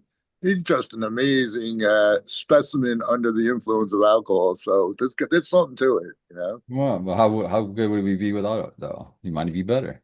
That's I don't know. good. That's I had a way different perspective. I grew up, my dad was an alcoholic, so I had a way different perspective than everybody else. So I'm very prejudiced against it, but I still drank, but it wasn't for me. Same kind of experience as what Brandon said. I always just felt like shit. It wasn't great for me.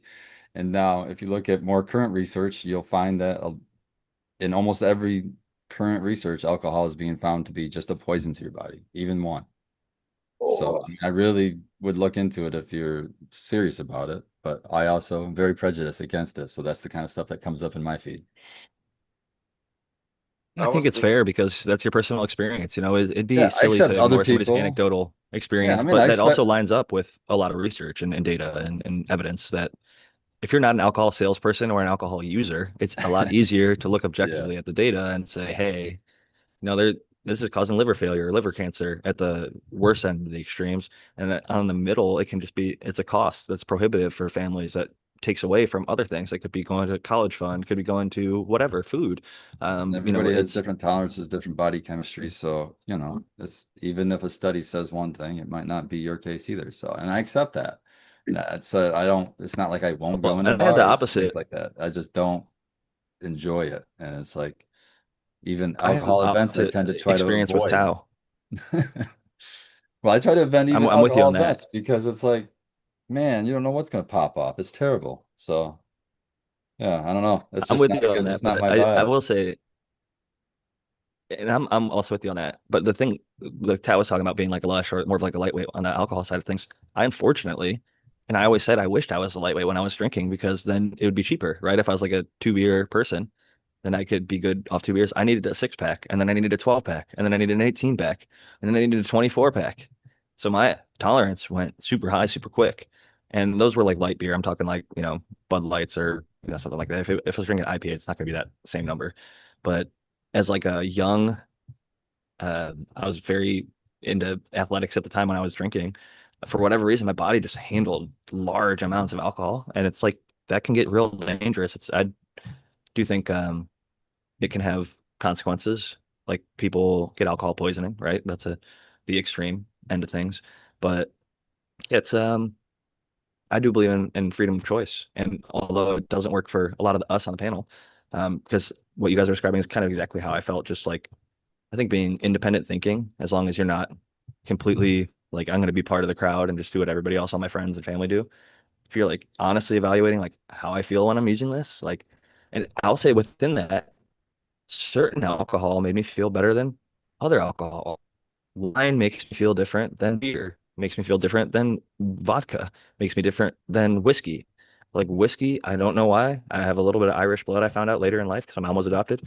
Maybe whiskey, like it turns that Irish blood up in me or something. I don't mean to discriminate, but like just talking about like that would Tequila's bring like anger. I'm not an angry tequila, person. same thing for a lot of A people. lot of people get angry on tequila, even like vodka. Some people can't handle vodka well, or even just hard liquor. Like if it's that 40% or 80 proof and up, I think a lot of people, because it's so quick, it just hits you so much faster.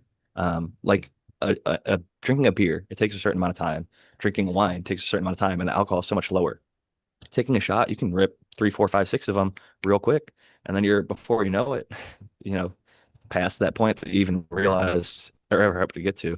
And yeah, I was definitely like we were doing Everclear shots, the stuff that we're making freaking RSO out of. Like me and my roommates God were damn. doing handle pulls of Everclear. It would literally burn your chest as it I went was down. just Like gonna say, you just went straight? That had to have burned. straight, unmixed, unmixed. We Fuck would literally that. chug it out of the handle. Like God get on one damn. knee and take handle pulls of the shit. Like when I was in eighth grade, I remember same. a girl's birthday party. Somebody brought an apple juice bottle and it had 151 Bacardi in it. And that was the first thing that I ever had that you could catch it on fire. Like somebody demonstrated, they dipped their finger and lit it on fire, and like the alcohol just burnt off and their finger was fine. That was the first alcohol I'd ever had like that. Same effect. It was like it burnt my throat, my chest. Like I was just like, holy shit. So that said, our experiences don't necessarily account for everybody. And some people do enjoy alcohol and can do it moderately. And I think that there's actually a convergence of the two spaces. Pabst Blue Ribbon, Corona beer, a lot of other alcohol brands are getting into the cannabis space, and they're getting into it with what they're familiar with, which is beverages.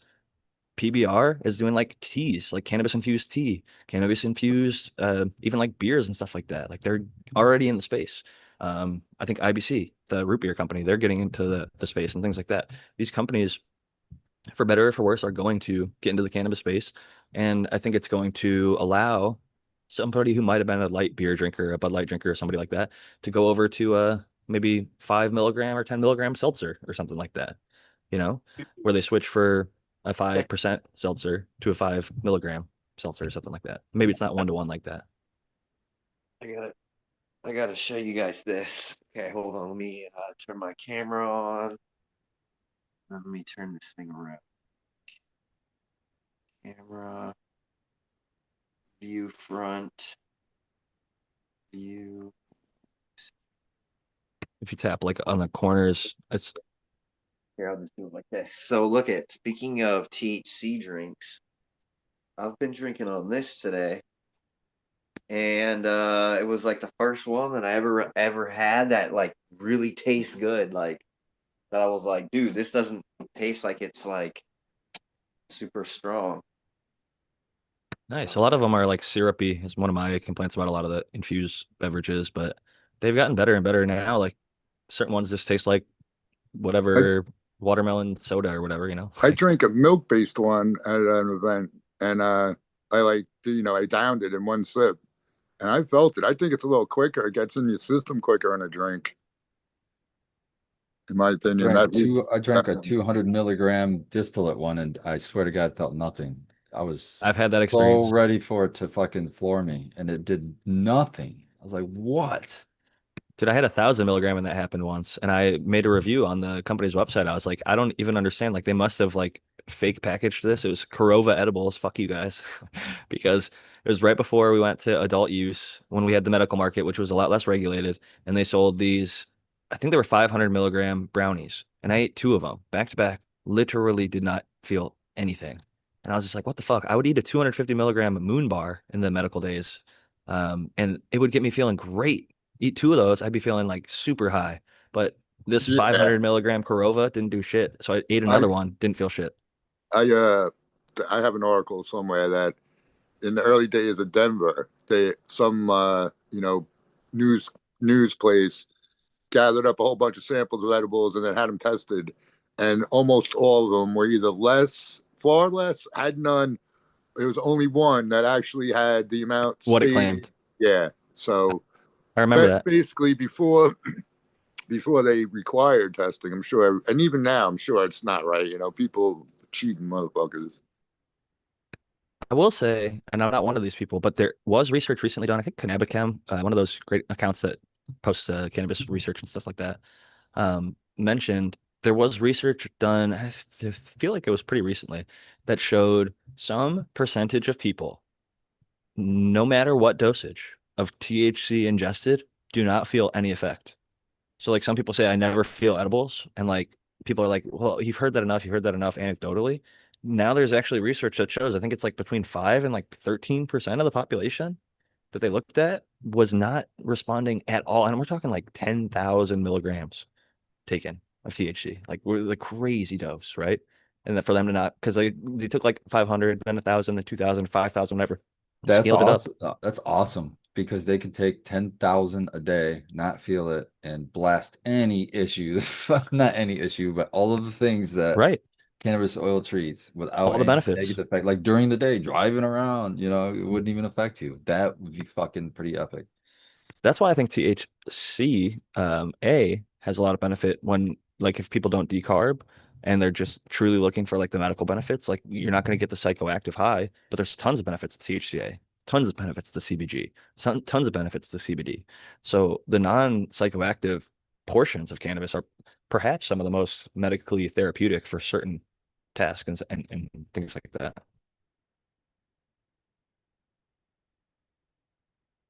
Do you guys mess with CBG at all? That's one that I haven't really. I see it, and it comes from hemp a lot of the time, and we could early harvest and have it. I know Brandon even had some tests where you had a plant that was high CBG, if I remember correctly. Yeah, I have a couple of varieties that are like really solid 1-to-1s. Well, you'll have like maybe 11, 12% on THC, 11, 12% on CBD, or are you saying CBG? CBG? I might have something that has some CBG in it, like that Starfighter Cross the Mac.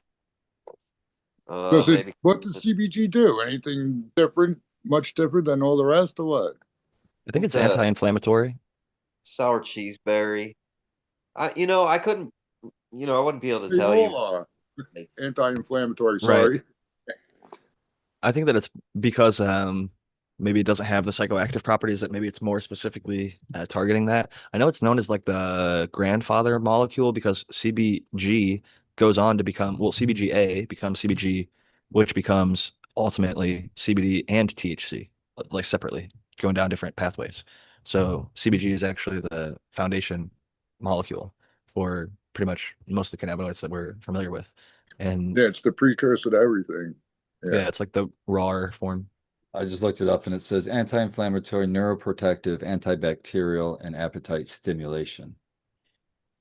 Also, Okay. one that pops up Give was you the munchies. been shown to help with glaucoma specifically. So Oh, interesting. Yeah, those are a little different. Like the eating part, CBD and THC don't have that necessarily. yeah. I have a chronic case of glaucoma. I have for the last 2 decades. I actually, the lady I walk with in the mornings, this 83-year-old woman and her dog, they used to be my neighbor. She's got glaucoma and she lost vision in one eye, but like we've been giving her cannabis product for years. And the doctor, one of the doctors she went to recently at like a big eye institute, mentioned the eye that she lost the vision in is fucked and completely gone from glaucoma, but the other one is just a dry eye issue, and she has no glaucoma detectable by this doctor's standards. So it's like we've been giving her RSO and edibles and all sorts of CBD, CBG. She doesn't take THC or CBN super well, so we try to get her ratios that are more acceptable. And she's experimented with everything from like 1 to 1 to 30 to 1, and some of the stuff will work better than others. It is funny because it's all I think it's product specific. A 30 to 1 from one brand is not the same as a 31 from the other brand. And I don't know if it's the binders or the testing isn't as well done, or what Tao was talking about, where you take 100 brands and you test them all. You'll probably get like one out of those 100 brands will actually have the accurate measurement that it says it does. And hopefully it's a little bit better than that nowadays, but I can't be guaranteeing that myself personally. Because from what I understand, the testing of actual edibles is more difficult than testing flower. Oil is the easiest thing to test. Flower is actually difficult to test. So oil, it's homogeneous. It's in a jar. They take out a sample, boom, bam. They know everything in there. Flower, there's a few different. There's the HPLC, and then there's the whatever the GCMS, gas chromatography, mass spectrometry, and high pressure liquid chromatography or whatever. So those are the two main ones that are used, but even those are, a little bit less accurate than a oil would be tested. And so edibles, you're adding sugar, fat, lipids, all these other chocolate, whatever it is that's going into the edible. A chocolate's gonna be harder to test than a gummy, or different to test than a gummy, I should say, not harder. And I agree with you. Like if I go to like if I'm traveling somewhere or something, I want to go into a dispo, I'm not even looking at the flower. I'm not even looking at it because I don't trust those test results anyway. By the time it gets to me, I'm gonna look at concentrates, man. I'm gonna be at least that stuff is gonna be probably pretty close to what was tested at the very least. If it's A for a lot level, closer. so that's usually what I'll pick up, just something like that. It keeps typically better. Even like a expired concentrate or like a poorly kept concentrate is going to keep better than a poorly kept flower because like there's so many terpenes and so many cannabinoids packed in there. You can almost really not screw it up too bad. Like even if you lose a lot, there's still so much left. Where flower, it might start with a good amount and then it just gets worse and worse and worse and worse based on how it's kept and stored and handled. Do you guys have any I think go-to edibles, like a style that you prefer? Like if you were on the road or somewhere you're traveling, do you like the gummies? Do you like drinks? Do you like something else? I like my cookies and RSO. The gummies, most of them are in full spectrum, Yeah, a so lot of I them are don't really have distillate. a love on them. So I sometimes, well, I haven't in a while now, but if sometimes I just add in the gummy distillate just to add the THC, but I definitely want the full spectrum to begin with. That's it. We got some rosin gummies out here that are pretty good, full spectrum stuff, but you're right. I would say 9 out of 10 gummies I see are labeled with nothing. And if it's labeled with nothing, you can assume it's distillate. Because if it was RSO or if it was rosin, it's going to say rosin gummies or RSO gummy or whatever on there. It's not going to just have the generic 100 milligram label on there or whatever. And that being said, I will say there's a brand, Whoa, out here, Whoa edibles. They're like 4, 5, $6 maybe. I don't know. 100 milligram. It's like a tiny little square, maybe this big. Eat the whole thing. Me and my wife take one before our Saturday night dinners, and it does, pretty decent job for just 100 milligram. It's obviously boosting the other stuff we're smoking and dabbing, but I've consistently gotten pretty good buzzes off those. So um, I'm not affiliated with any brands or whatever, but if you're out in California and you're looking for a good cheap buzz on a gummy, that is definitely one of the better ones that I've come across, and I've tried all of them. So it's one of those things. I'm curious if Brandon has any. What's your favorite kind of edible, whether from the legal or unregulated market? Well, I don't really. I mean, pretty much just smoke flower. A couple hash on occasion. But if I'm taking like an edible, I would prefer solventless hash oil. That has the most, I think, medicinal benefit all around of anything that I've ever had. But gummies are good. Some fucking well-made gummies that aren't crap. Like there's this brand around here, and it's all like vegan, stuff or whatever. So it's kind of like, but they taste good and stuff too. So they're all like plant-based or whatever, and that kind of stuff is cool. I'm chill with like that, but I don't eat them often unless I'm like going through something in my life where I'm having a hard time sleeping or something like that. That's why I tend to use RSO as if I'm having bad insomnia, bad pain, or something like that. And yeah, I think it's good to have it as a tool in the toolbox. I know Spartan's another fan of RSO. If you're not going on the RSO side of things, do you have a particular edible you like to lean towards? That's what I was gonna say was I'll just use RSO. I don't see the point. Um, so yeah. I'm Or tying your hands. if they didn't have RSO and I walk in there, I'd be like, okay, what's your closest thing to just a fucking capsule that's not wrapped in a bunch of calories that I don't fucking need for any reason because it's probably crap anyway.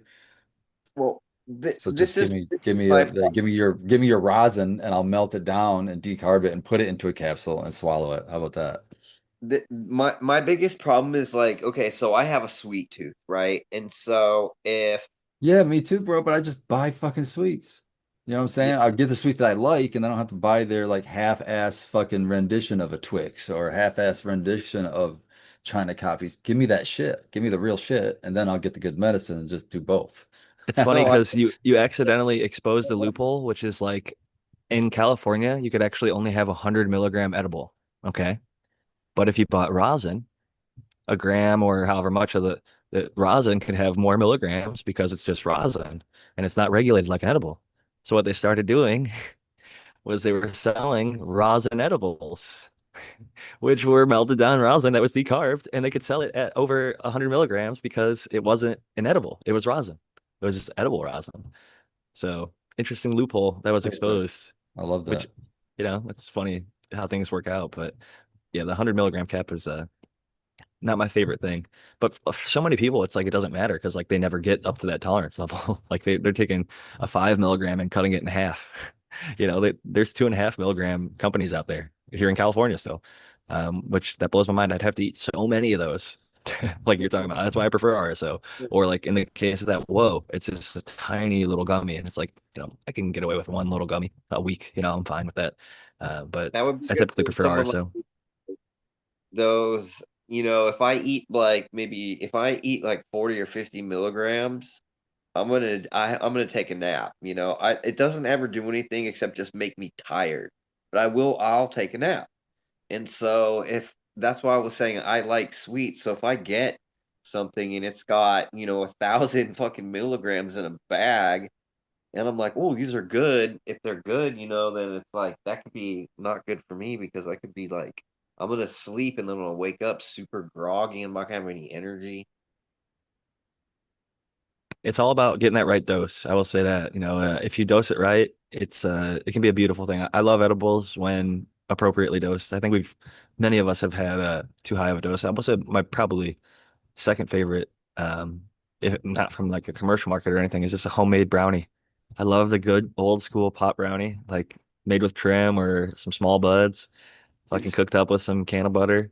Uh, Are you saying like where there's still trim and buds in the fucking brownie, or is Not that that old school. okay, okay. Because I do that's know Eagle terrible. Gardens told me some Michigan lady who gave him some and he's like eating. He's like, this is fibrous. And sure enough, there's like weed in his teeth. Like they actually cook the weed into it. Now I'm talking like you cook the weed into like I actually use a coconut oil, or I should say Lady Greenstock. She's the one who is the master brownie maker around here. But we would infuse a coconut oil or MCT oil and then use that as like the butter in a brownie recipe, like the Dolly Parton, whatever, quick whip it up, easy, like simple The recipe. lecithin or whatever the hell it's called. Oh yeah, that stuff makes it stronger. The lecithin, sunflower lecithin or whatever, that definitely makes them hit. And if you do all that stuff right and you cook them properly, they come out tasting great. Like with the oil we use, I honestly don't even taste the cannabis, but they get me real stoned. I'm pretty sure we're probably putting more than we need to in there, but we have high tolerance, so and sometimes we'll take them at night and just pass out. I really think there's something with butter as the carrier, because it seems like when I make like cookies and stuff with like infused butter, they always hit me. How do I want to say? Like I want them to hit me, I guess I'll say. The full Um, effect. yeah, that it's like a that kind Yes, of a high where it hits me on all fucking avenues, rather than it seems like all the other ways are a little bit missing somewhere here or there.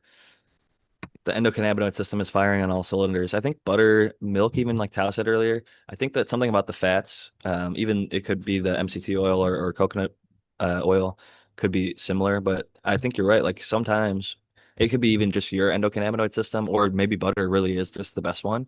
I've heard different people argue different things, but all of them will work, especially if you take enough, right? So it's just about finding what we like and what is easiest for us to work with. And what's affordable, available, and morally acceptable for people's considerations.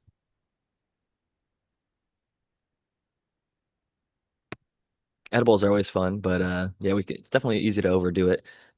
Maybe a reminder of some of the things to if you ever do overdo it on an edible. I've heard CBD is for me, if you smoking CBD is like one of the quickest ways to come down. You could dab CBD RSO, you could smoke CBD flower. I've also heard chewing on like peppercorns because they have beta caryophyllene can help make people feel less stoned, and also Yeah. I eating get something. in a situation where I'd be like, I need to not be as high right now. I know people that unfortunately get to that place, I usually mean, I smoking good stuff that they're not used to. CBD is my favorite for that shit though. It's just get I'm some with you, CBD. Brandon. I'm like, I don't know if I'm ever in a situation that's like I'm too high right now. You've never Even greened when out? Have you never greened out? even when I'm overwhelmed and can't stand up, I don't want to get And even if lower. Man, I've smoked until I've I puked smoke before, too for real, much, and I wish I had. if I smoke too much, I just take a nap. And usually if I hit a 30, 45 Bro, minute nap, I'll wake up refreshed. Just I'm good to go. Like I'm not even high no more. Like I just, you know, that's how. man, I've definitely greened out. Definitely. I've smoked until the fucking room is spinning, and then I just fucking puked. And then I was all right. Oh, I mean, I passed out by standing up too quickly after like a massive bong rip. You know what I mean? Where I was like the smoke was yellow. We're hitting on like a 3.5 footer where it's just like you're just clearing this huge thing. So of some like Mexican Where you brandy. choke on it a little bit. Yeah, yeah, yeah. I've done that too. That might be more gross. I don't know. No, the puke might be the worst. No, I don't think I've ever puked though. I may have. I don't know. I I think I don't might. wish it. I didn't love it. It wasn't an experience I loved. That's for sure. I think I There's threw a up. term for that. It's called orthostatic hypotension. When you stand up and you like black out, it is definitely a trip. I've seen it happen to people. I've had it happen though without even smoking. Just like if your blood, Yeah, I have too. pressure is a little off, or if you haven't eaten enough, if your blood sugar isn't right. If you have concussions, I have had a lot of concussions in the past, so that's something that I dealt with for a while. If you're feeling that feeling, like if you did hit a bong and you stood up too quick and things start to go like the old, this might be dating myself, but like when you were a kid, if you turned on the TV to a channel that didn't have any reception, everything would kind of go gray or like black and gray, and they kind of make like a staticky like, and you'd see like the TV would just be flickering like gray and black. If you're seeing that like in front of your eyes, probably might pass out. One of the better things you can do is like basically bend over at the waist, get blood flow up to your head, put your hands out in front of you, try and grab onto something stable, and just take big deep breaths because I've definitely seen people hurt themselves pretty bad falling down from whether it's related to that or anything else.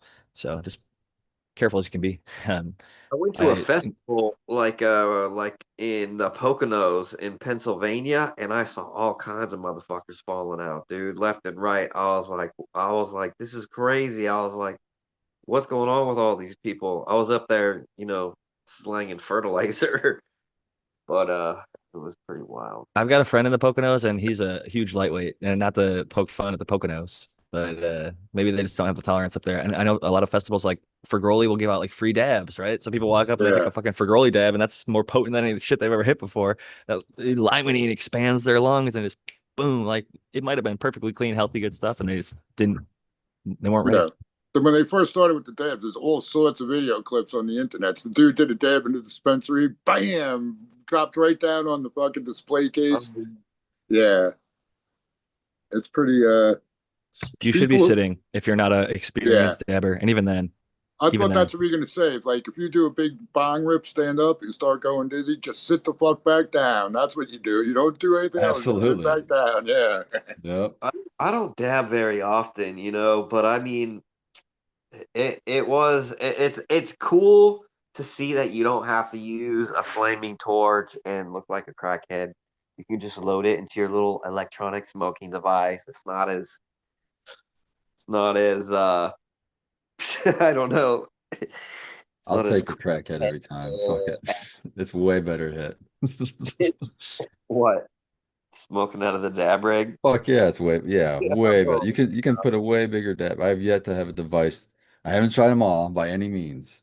I've tried the popular ones, and I have yet to try one that I could get a what I feel like I can get in a piece of glass because you can get that glass, to whatever temperature, just like that device. But the device doesn't keep fucking going. I don't know. When I put it in this fucking uh a rig that I've heated up and rip a dab, I can rip like the same size dab in like a breath or two, which I can put that same size dab into one of these devices and it'll take me fucking a half hour before that dab is gone. It's like, what the fuck?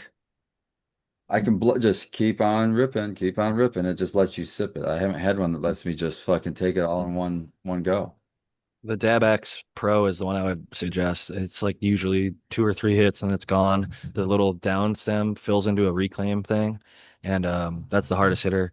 It's not as flavorful as a Puffco, but in terms of like I agree with you. The torch dab hits are better and bigger, and like the dab like evaporates. If you have a good clean concentrate, like 99% clean rosin, it'll literally just disappear. You don't need a Q-tip out your nail. It's just gone. It's in your lungs and blown out into the atmosphere, and some of it's on your rig and on your nail or whatever, but microscopic amounts. Where with the Puffco, I'll hit it. My wife and I will pack the same size dab that I used to take by myself on a dab rig, and we'll pass it back and forth, back and forth, back and forth, back and forth. She'll hit it, I'll heat it up again, hit it, she'll hit it. So we hit it usually 4 times, and maybe like I'll hit it like a fifth time. And then even then, there's still concentrate in the bowl. So I have to take a Q-tip and then go scoop it out. And it's like thick and liquidy. And like I'm sure some people will, figure out a way to keep the reclaim or whatever. Like with the Dabex, it just drips down into a container or whatever. But the dab exit, it's slightly larger, the chamber and the like glass. It's like a thicker. I have one. It's not sitting out. Personally, I just like the flavor of the Puff Puff. I'm gonna take a dab. I like the flavor, the intensity. Even like if I have to take a bunch of small sips, it gets me kind of where I'm looking to go. But um, there's the e-rigs that are I should say e-nails where You you can seen kind of them? have it plugged in. Have you tried? Because the one I was looking at was called, it was made by Student Glass and it's called like the module. That thing looks sweet. I have not tried that. Okay. Student Glass makes good stuff though. Yeah. That's There's what I got also my like eye the for. Because they had one that you could have and switch out the chambers, and one will do flower and one will turn to a flower vape, then the other one will turn into just like a tabletop e-dab rig, basically. That's cool. I was That's gonna awesome. talk about like they have the e-nails where you can like set up your instead of a torch, you have like a little thing plugged into the wall. You set it to like 400, 500, 600, however many degrees, and it's got a little coil that wraps around your rig. Thing with that is like cats, That's what for dogs, girly kids, uses. whatever. If somebody runs past it, they can pull it off. Your rig gets yanked onto the floor, and you got Oh shattered yeah. glass and a hot nail. So be careful with that stuff. But But like that we said, talking about for everything's got a girly, downside. when you're talking about for girly at his event, that's perfect for him because he just sets up that e-nail and he can just have dab after dab after dab and it's at the right temperature. It's not getting too hot, too cold. So it's perfect. And it just sits on that table. And so it's not, you don't have to worry about the cords like you're saying. Yeah, if you set it up right, I think it's certainly a great way to go about it. I also like I met the guys who made it at one of these events. I think it was Champs, the Rio or Rig in One. It's kind of like a cold start dab rig that it's like a glass bong on the top, and on the bottom there's a built-in torch that you can like pull out and refill. And that torch is right underneath the bowl, and you like just twist the end, and it fires the torch directly underneath the nail. So you basically put your dab in before, and instead of like heating up the dab to a certain temperature, it just you can and essentially you could turn the torch on, heat the nail up to whatever you wanted, and then drop it in like a hot dab. But most people that buy that end up going cold start method where they just drop the concentrate into a cold nail and then turn that thing on and basically slowly inhale on it until it starts to bubble and become a nice dab, which I thought was kind of a cool concept. And there's like a lot of knockoffs out there. They buy them, they buy the knockoffs and like throw them in the trash. End up like just reporting these people and like getting, going about it the right way if they can. A lot of them are out of the country, so they can't get into like lawsuits or whatever. But they'll make advertisements out of it. They'll like buy some of the shitty ones and show them against the real ones and demonstrate why, sometimes the real one's better, which I think there's a big battle for that in any product industry nowadays, trying to fight all the dupes and things like that or knockoffs. And sometimes the dupes are just as good. So maybe they're not, the brand name isn't worth paying for a lot of the time, which I would tend to agree with. Yeah, I'd love to be able to just try stuff before you could buy it, right? That'd be the best. The good old days, and in some circumstances, you could, Yeah. or they had like warranties of a certain amount. I will say some stuff, it really does pay to get the actual brand. Certain like brand stuff is legit. You do get what you pay for. I'm blanking on one, but I just recently had a situation where like I got the name brand and it was like, holy shit, this is so much better than the fucking knockoff that I was using. Like I see why this is the name brand now. Like it's actually significantly better. But you know, that's not always the case by any means. Yeah, but I mean, I have my rig, so I've always got that. But yeah, I'm gonna continue to try out devices here and there if one, stands out to me in one way or another. I think it's different. I think that's what it is. Something I see is different. I still haven't tried the volcano. That's the classic one, right? I still haven't tried that with a big old bag. But that one Eh, just seems so awkwardly noisy. Like I couldn't use that big fucking thing on a show because it'd be making all that noise. I'll say this, I'm not a fan of the volcano because it stales the vape. The vapor gets Yeah. stale in that bag. And I'm a Vapor Brothers fan. If you're going to use a vapor box, having a whip and then like a hot box, they use like all wood that has no pesticide. Speaking of like a knockoff, there's a bunch of knockoffs of that. So don't buy the cheap ones because a lot of them, I did buy the cheap one once. My first one I bought used because I was a broke college student and like somebody had drilled a hole through it, I think for like a vape shop or something where they like were locking them to the tables. So I bought this used one from like a vape shop, cleaned it up. It was still running and everything. Bought myself a fresh hose, fresh screens, and all that stuff. And it ran for a while. And then I ended up moving. And when I was in Florida, I bought like a knockoff one at a vape shop. And it had like a little digital readout and it showed me the exact temperature versus this little knob. And I was like, oh, cool. It'll tell me the exact temp. And I could look up and it was like those temps readouts weren't even accurate. And the bowl situation was like so shitty. It just didn't function well. I'm not, again, affiliated with Vapor Brothers, but they're a California company and they make a really good product. And the vapor comes out so flavorful. And in terms of flower vapes, that's my favorite one. It's I run it through a bong. There's like a little whip attachment that you can run into the bong, and then I would take bong hits out of it. And so to me, that's the premier option in terms of that style of vape. I know that there's other ones that get bigger tokes where you can like heat up. They're called ball vapes, where they have like glass beads like you would have in a dab rig, and they heat up those like an e-nail I essentially. like those too. Yeah, those look cool too. I like those. I haven't tried one of those, but those look really cool too. I've seen people take massive tokes that look just like a smoked bong hit and a lot of the time the material comes out almost like it's charred. It's like a dark brown. It's like really, really well vaped. It's not combusting. They can like figure out the settings to get it just right. But yeah, those also have not tried one, but from what I've seen, I can't imagine that they wouldn't deliver the kind of experience that I'm looking for.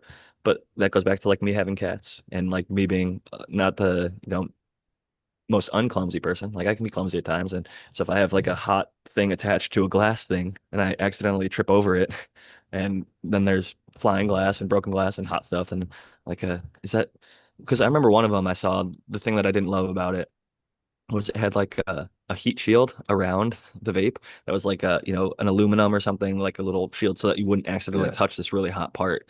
And like when I first started dabbing, my first dab like back in the titanium nail days, we had you'd put like a glass dome on it or something like and then you dab. So like it was like a weird early rendition of a nail where like the part was titanium, but then you'd have some sort of like borosilicate glass that would drop on top of it, and you'd stick it through that borosilicate glass, touch the titanium, and then the vapors would kind of get caught by the glass dome or whatever. Well, my dumb ass, because I was high from smoking before and never dabbed before, I got so high that like I went to go and uh, pull that borosilicate glass like I was trying to clear the bowl, like trying to get more airflow going through it. And then thankfully the person who was helping me do the dab grabbed my hand like right before I got to the hot borosilicate. I guess a bunch of people had done it before because they were trying to pull it off to like clear it. And Yeah, it's just like almost like a fucking reflex. yeah, it's just literally a habit, And so thankfully they stopped me in the act and I didn't burn myself. But I've definitely seen other people do that in the early days of trying to figure out the optimal way of dabbing. And I could tell you a 900-degree titanium nail was not the way to do it. Glowing red hot, like we started off doing. Man, you could definitely feel it. Talk about like the alcohol equivalent of like the 151 titanium red hot nail dabs. That's like the burning of the throat and chest going down because those are not good for you. Terpenes are volatile and caustic, and at that temperature, can be harmful and problematic for your lungs. So, I would recommend staying like the 3, 4, 5, 6, 700 range, or under 700, 600 and under. I'd say is safe. But that 7 to 900 range, you start playing with fire and not in a good way. Yeah, I don't even like 600. That's fucking hot. That is real hot. I think I do like 4 to 500 or something on the Puffco. I don't even know, but I know they don't even go up that high. So but I will say, like I said, DabX again, not affiliated. I actually got that one for free. So maybe I kind of should disclose that. I got it for free from, I don't know if it was somebody at DabX or I think it was somebody at Cream of the Crop. They just had them at some event I was at. And they're like, hey, do you want one of these? I was like, sure. Turns out they're like a couple $100 device. I was like, shit. This wasn't even like a Jack Greenstock thing. This is a Lady Greenstock thing. She had some hookup in the industry. She had gotten that company in with a few companies here in San Diego, and so they kind of I think hooked her up as a thank you kind of thing. But yeah, it's cool. It's got a little carrying bag and everything, so the water doesn't spill out. And yeah, I'm all for it. I love adventuring with cannabis as much as I can. Dude, that's another thing is I don't even with my dabs, I don't put water in my rigs, and in my devices. I like the dry hits better. I feel like that's a better flavor. And honestly, that's what got me onto dabbing is when I've tried some fresh frozen. It's just like the closest thing I ever smelled, and when I smelled it at harvest, it tasted like that smell. Like, wow. It didn't have a big, you know, any degradation really. No, no, none of it really degraded. It was pretty much the same. So that's what got me onto that. And I've been chasing it ever since. That's what kind of the whole Trichome Forge we're growing just for concentrate out there. Trying to find the stuff that, washes and has the good flavors and all that fun stuff. I think that really is the kind of going to be the future eventually. I think that's the when the market matures.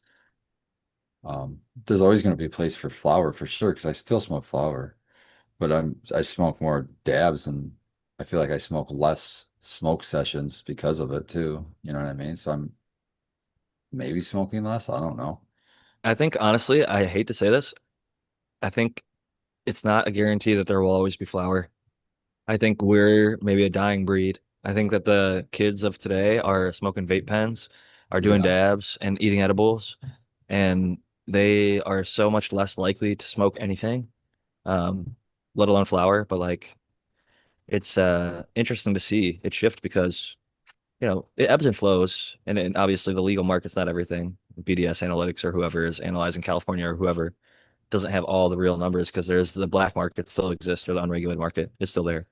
And so we don't know who is using how much of what, right? But we have like some idea. And there is a lot of concentrate. There is a lot of edibles. Obviously, there's still a big flower market. And everything comes from flower. So obviously we can't just like go without it. We have to grow it. But I wonder if there will be a point in 100 years, 200 years, 300 years from now, uh, with the focus on science and technology and making everything clean and convenient and stealth, if we'll have a world that doesn't ever use any amount of flour. And, you know, obviously, like I said, it's a much further time span than like next year or this decade.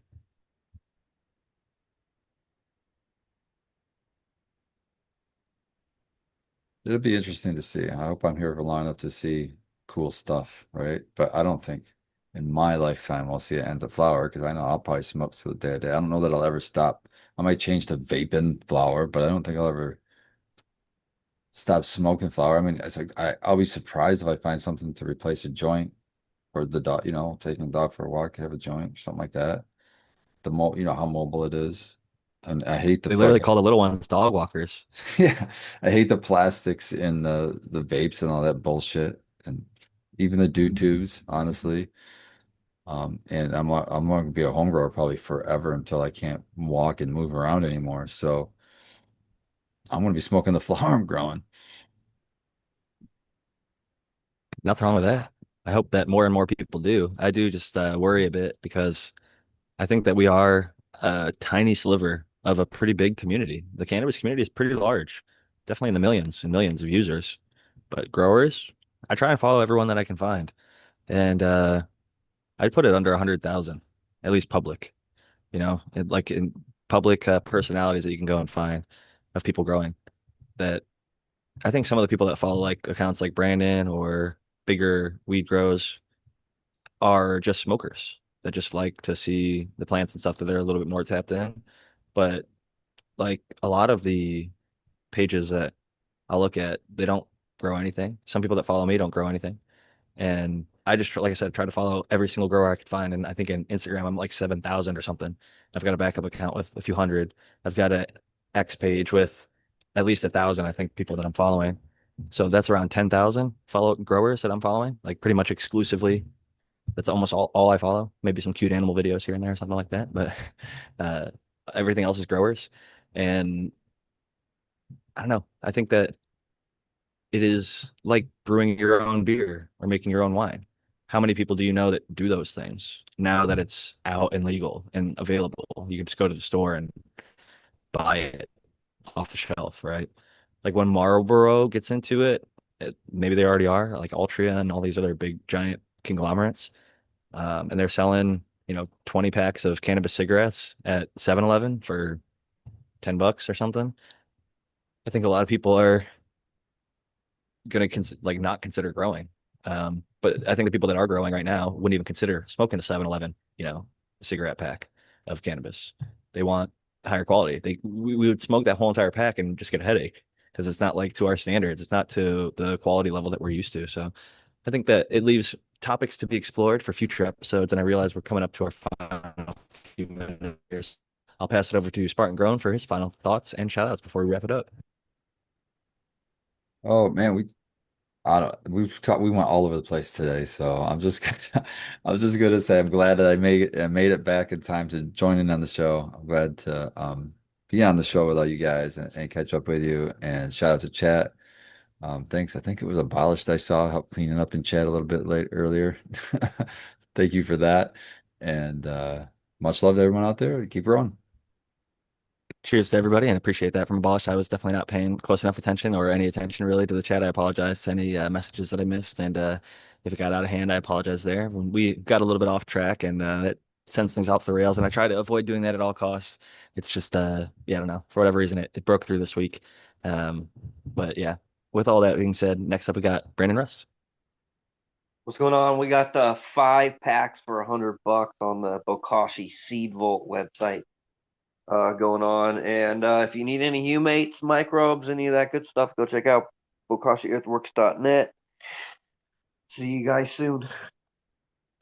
Thank you so much, Brandon, for coming. And last and certainly not least of our panelists this evening is the American one. Jack, as always, thanks for your hosting abilities. Much appreciated. And yeah, we really did go all over the place tonight. It was interesting, and I'm glad I made it. And everyone, keep growing, keep them plants happy, and we'll catch you next week, if not somewhere in between. Have a great one, and yeah, keep growing. Absolutely.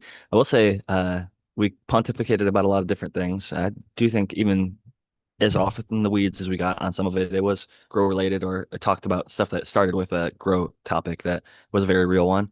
And Spotify does these recaps for us. So if you do listen on Spotify, or even if you don't, you can go through there and click Cheap Home Grow, go to the latest growing with my fellow growers. And if you tap episode 331 by sometime, usually, but like next few days when it's uploaded on the podcast platform, it'll say like intro, and then it'll say like talking about defending your grow, talking about this and that, and it'll show all the different things, timestamps and everything. So if you don't want to hear about certain stuff, you can jump past it. You can jump into the categories that sound more interesting to you and more applicable to you if you don't have the full 2 hours to dedicate to the show.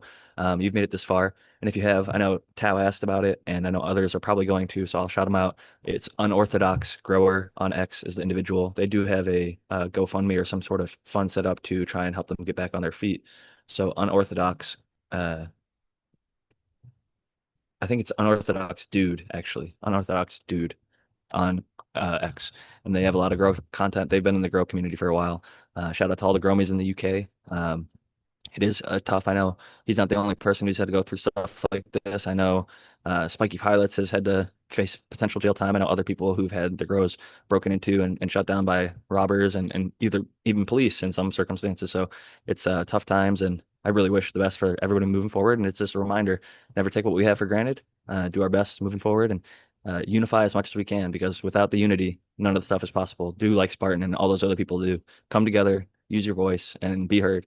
Don't let people silence you. Even if things seem scary, you can't live in fear. You could, your house could get hit by a fucking meteor. You could get hit by a bus. There's so many things that you don't even think about that could kill you. So don't live in fear of death or other things. So be free to speak your mind, share your thoughts. That's part of what this show is all about. Standing up against the anti-cannabis agenda, standing up against the anti-cannabis rhetoric, standing up against all the bullshit, lies, and stigma, and just hate that they preach against our community constantly. So we have to be better than that. We have to overcome, and even if we don't agree with alcohol, cannabis, or whatever, alcohol, tobacco, big pharma, bring them in. Try and help them see your point of view. Try and help them and understand what they dislike the most about our thing. And then we can help to break down those barriers, because there's usually just a few points that people have with anything. And if you can get past those first few levels and see them as a human, even if you don't have the same agreements, or you can agree to disagree, disagree without being disagreeable. And with that being said, much love, peace and love, everybody. Hope you all have a great one, and catch you next week.